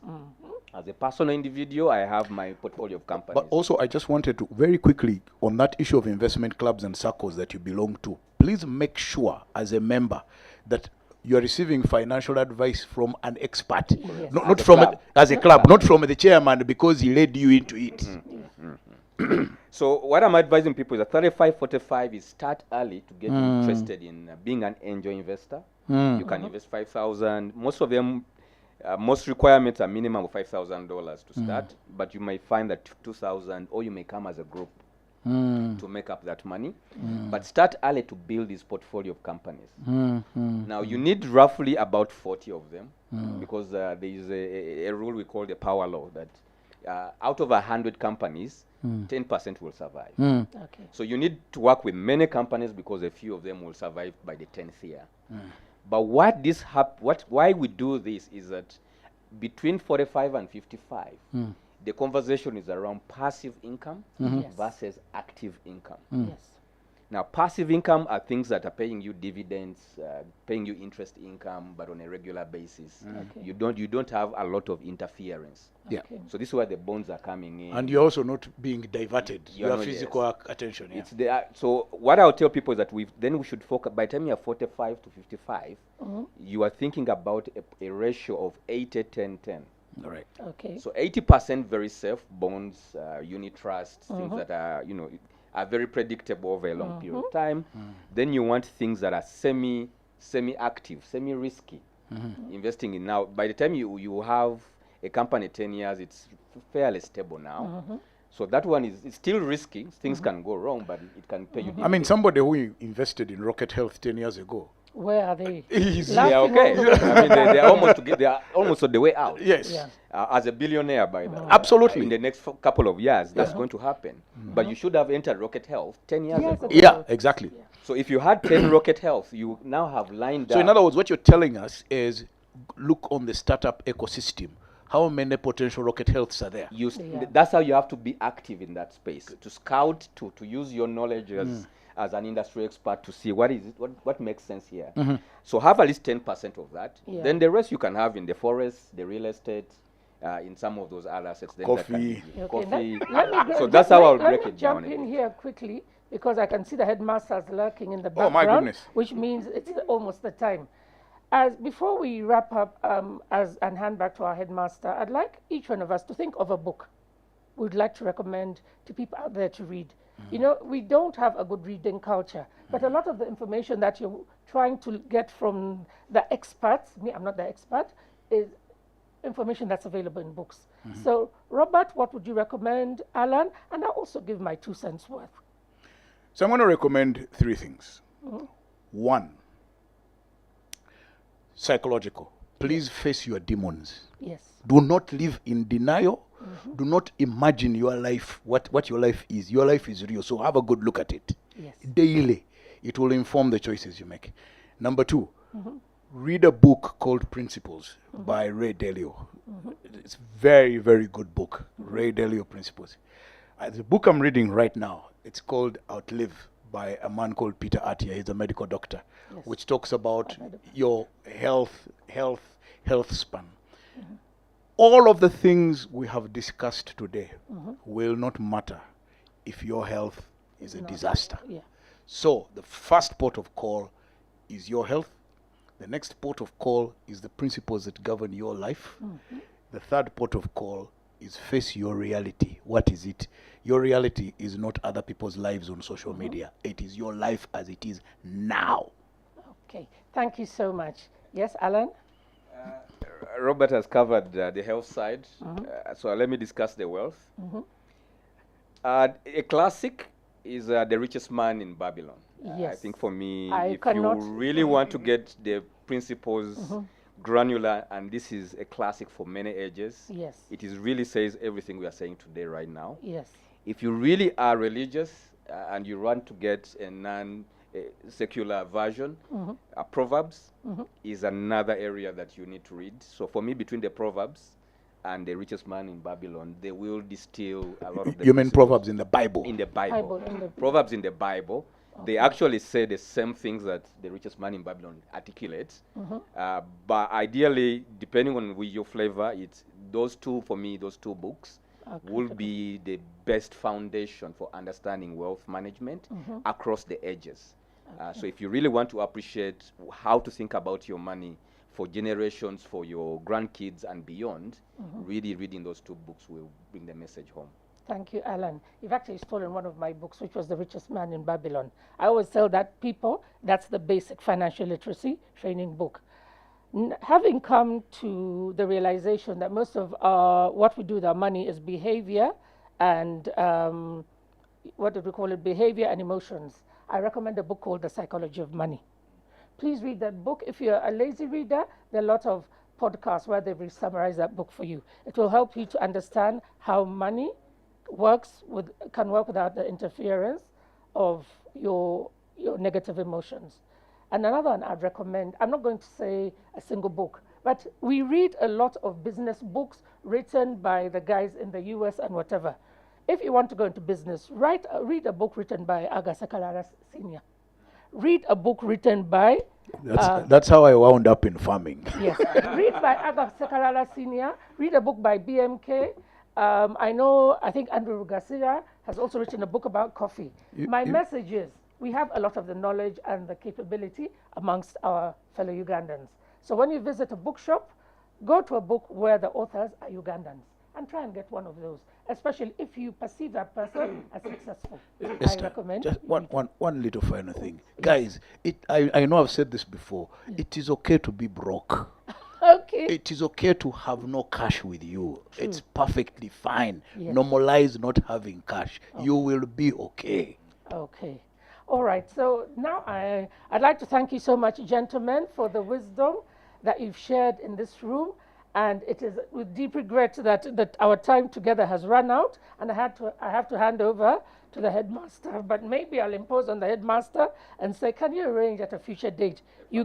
Yeah, we get a part 2, because I'll be honest, I'm still enjoying myself. But Thank you so much, Esther. Thank you so much. One of the things that when the headmaster invites the teachers, and then the teachers yield so much power. You have asked my homework, which is usually, it's my homework to ask for the books, but you have done that, and thank you so much.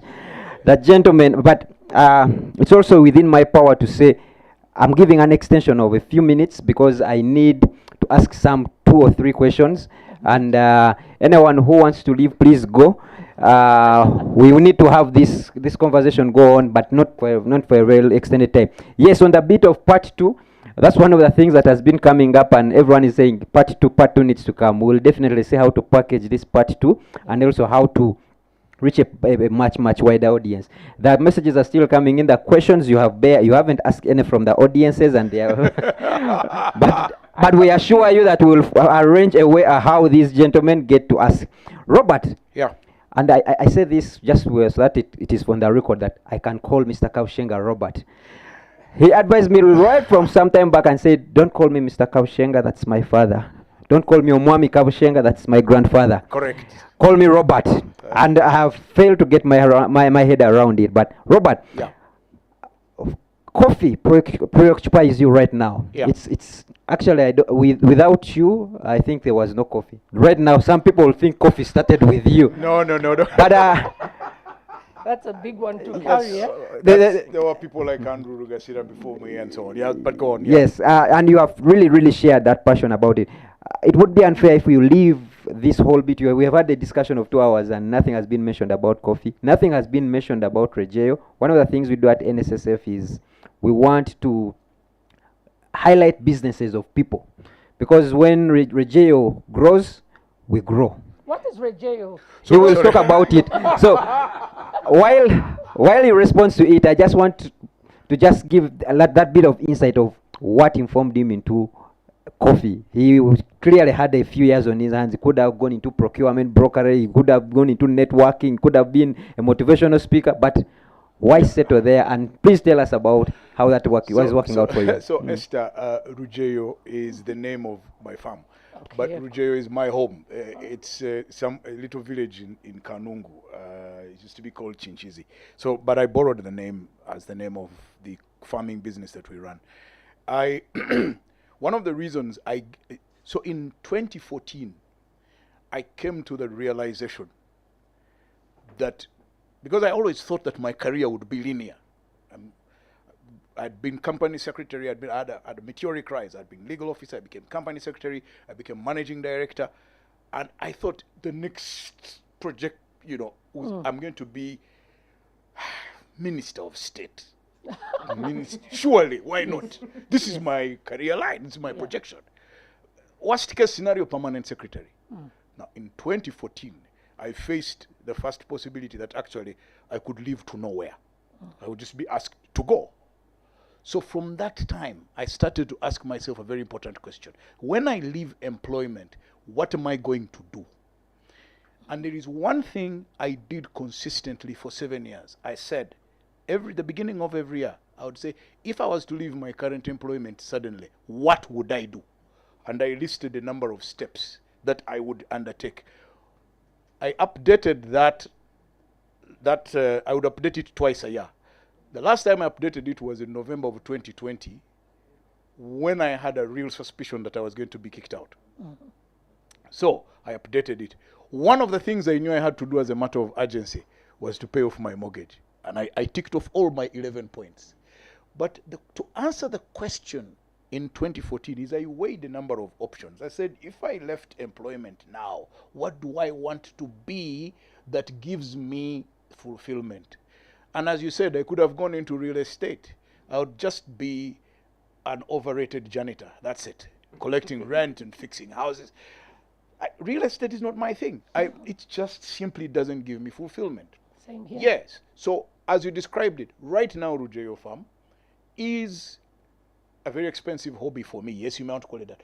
But I'm dedicated to building it into a business. And I fund it and I do certain things. But it brings me a certain amount of relevance and fulfillment, because then I'm involved in the production of something that can be exported. Whether I'm efficient or not in doing it is a completely different debate. But I have done it in such a way that it doesn't pose a risk to the rest of my family. The children will go to school, madam will have her home, and she will eat food. So I can engage in this if it works. Why am I doing that? Because we also carry a responsibility as public individuals to model behavior that's good for the country.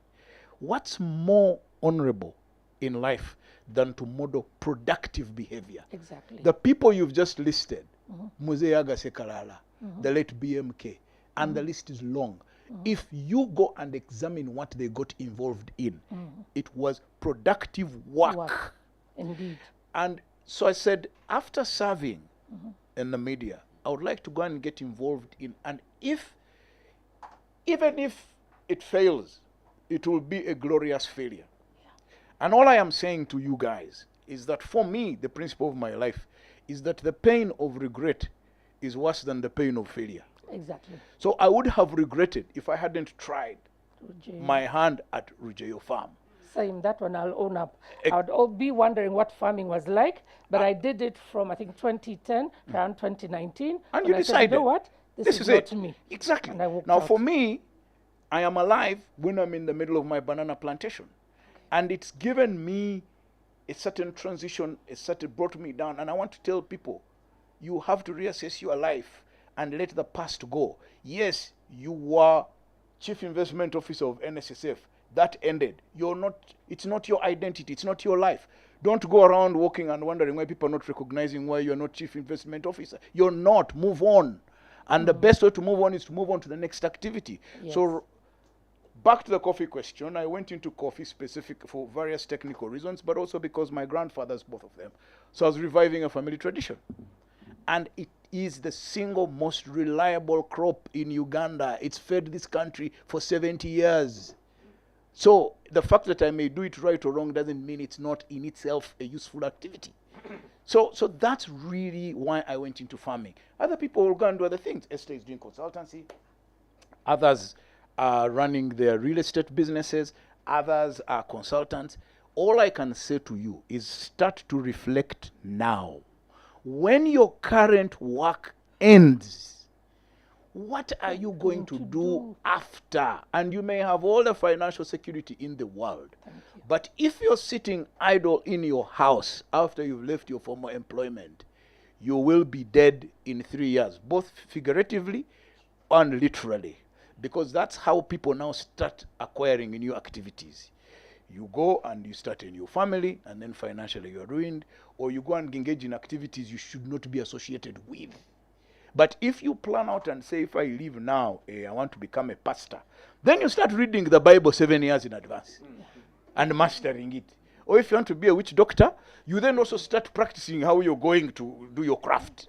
But you start early, so that by the time it arrives, you seamlessly. I left my work on 30th of April. On May 1st, I was in an overall at the farm because I had been wearing overalls for 7 years. Thank you so much. Thank you. Alan, you are in, you need to switch on your mic. You are in former employment right now, but you have also outside former employment. I don't want to rat you out to that to employer that you are in the time, but outside former employment, outside former employment, you dedicate your expertise to making people understand, to demystify some of these huge things. And one of the things that I will tell you, people are not willing to pay. What would you tell, and now this is for the people out there, what would you tell for someone who's trying to build an expertise, their career in that, or their business in that particular expertise of sharing their expertise, their skill with the people? For us, even if you're a lawyer, your family will come to you, will do all the things, and they will look at you. They remind you that you are their son. Yes. So what would you, or how would you go about building this? Thank you. That's a very interesting question because it follows from where Robert has really highlighted. I'm going through what he went through, I think, 10 years ago. I think during COVID, I came to office, I was, what were they called? Uh, Essential worker. workers. Essential workers. Drove to town, came to my office, I was alone in the building. So the place is empty, it's quiet, I'm looking around, and I'm thinking to myself, you know, this is it. This job I'm doing, this is it. This is what I'm going to do for another 20 years. Looking at I empty thought I walls. was the only one who had that emotion. And I'm like, Is this all there is this all to what I know I'm capable of? Something needs to shift. That's 2020. So it kept in my mind. I kept looking at different things. We're always online, looking at LinkedIn, people's profiles. You're thinking, do I like that? Do I like that? Now, previously, before that, I had started teaching the CFA, tutoring CFA candidates. I've done that for 10 years.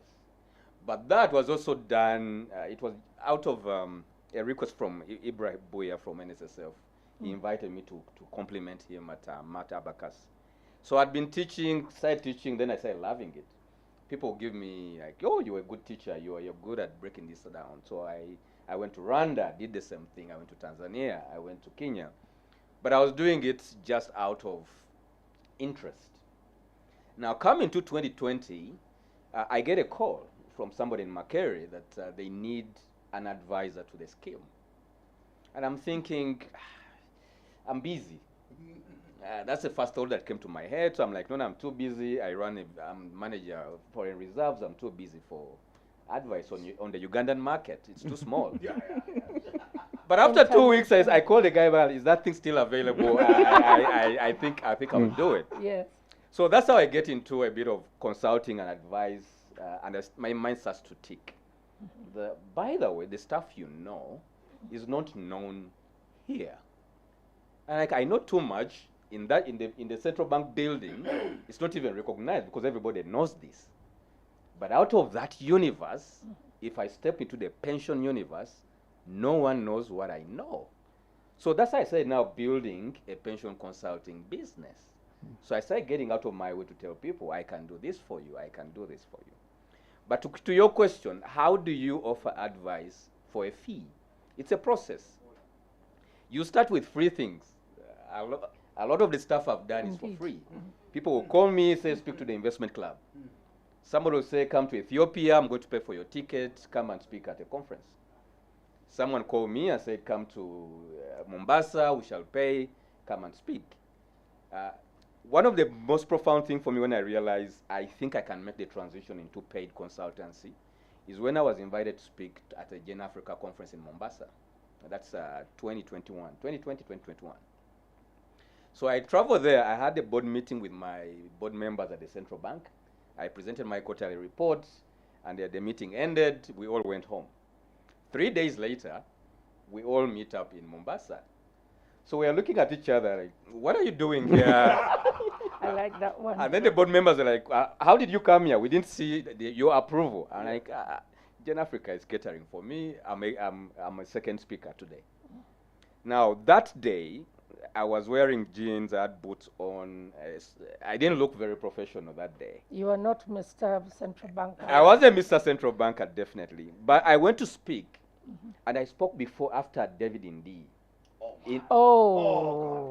And you could imagine the pressure.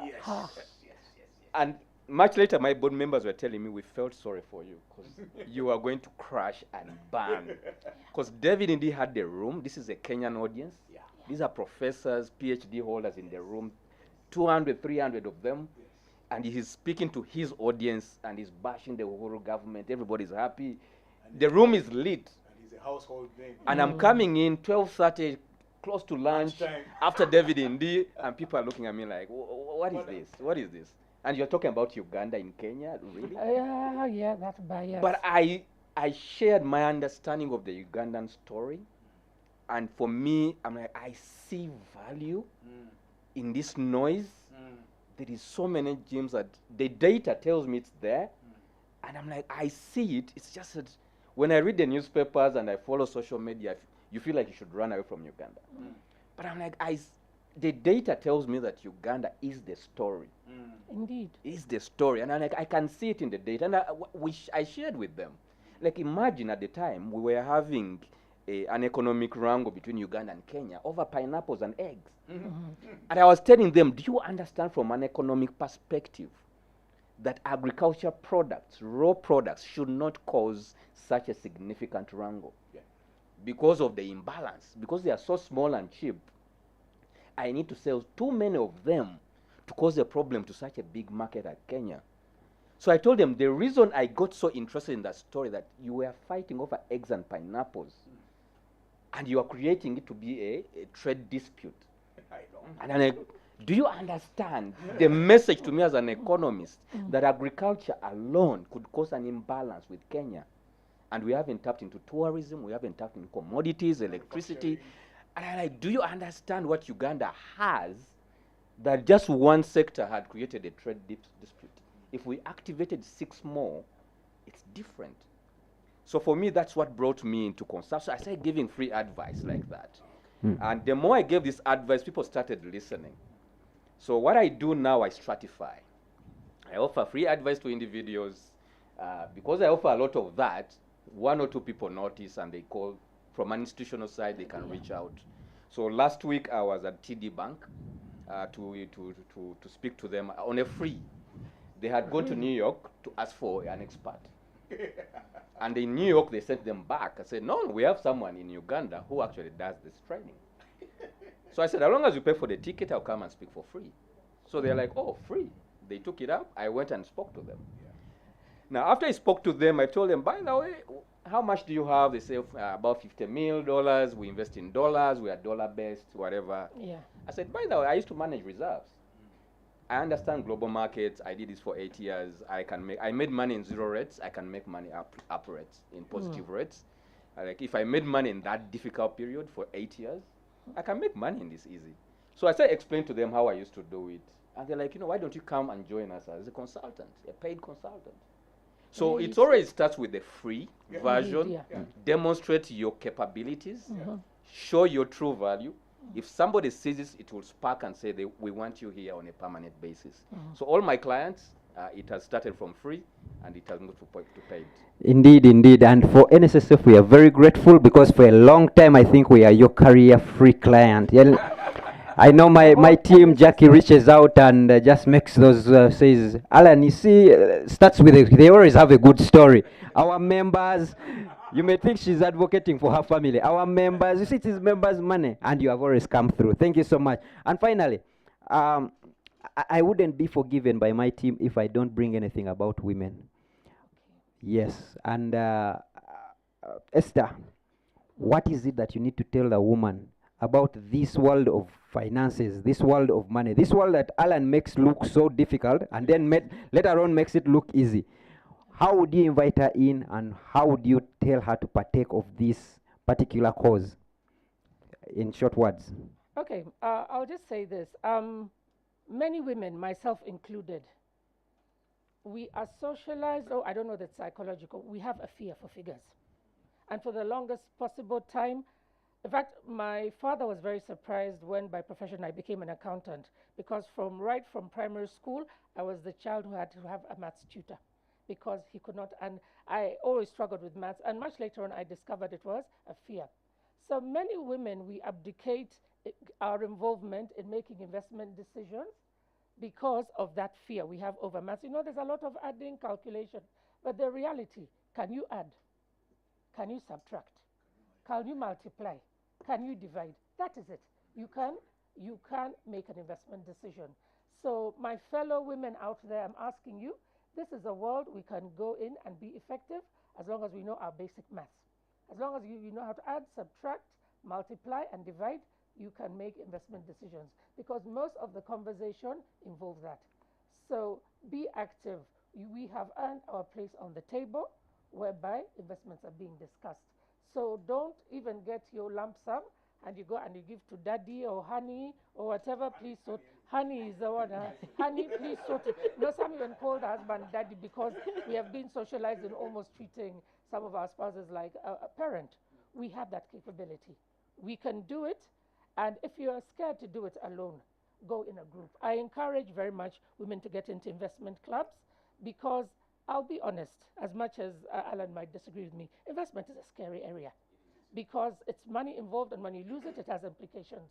So there's always comfort in numbers. So if you're afraid to do it alone, get a group of your friends who you're comfortable with and walk the journey with them. As you learn as part of the group, you'll be able to do some of the things for the sides. So yes, ladies, we are in the investment game and we are there to play for good. Thank you so much. One of these days, I think some of these things you need to say out loud so that someone recognizes. One of these days, someone should recognize me for being a woman, something. Advocate. Yeah, advocate, yes, because I always, please someone recognize me for that. But thank you so much, Robert. Thank you so much, Alan. Thank you so much, Esther. Retirement, do away with retirement. Let's talk about pivoting. Let's talk about redeployment. Let's talk about service. Let's talk about service. Let's talk about retirement, tire of the tire. Money and emotions. Emotions have an effect on your decision making. Knowing and doing are two different things. We know, but what are we doing? At NSSF, we believe when you act, you change things. So are you doing? You do not know. This one I want to just quote it. Kapshenga. You do not know. You may think you know, but you do not know. You said that. I even put Kapshenga. Behavior. Sometimes some things you need to do, it's about the behavior. Then separate the questions. Why are you putting the political question in your financial question? Ask the right questions. Separate those questions. You are making a financial decision, and then bring in a political question, and then bring in a family question. Then you are going into the history question, and you're saying, in the 1978, this is what happened. Separate those questions. Retabe. Celebrate yourself.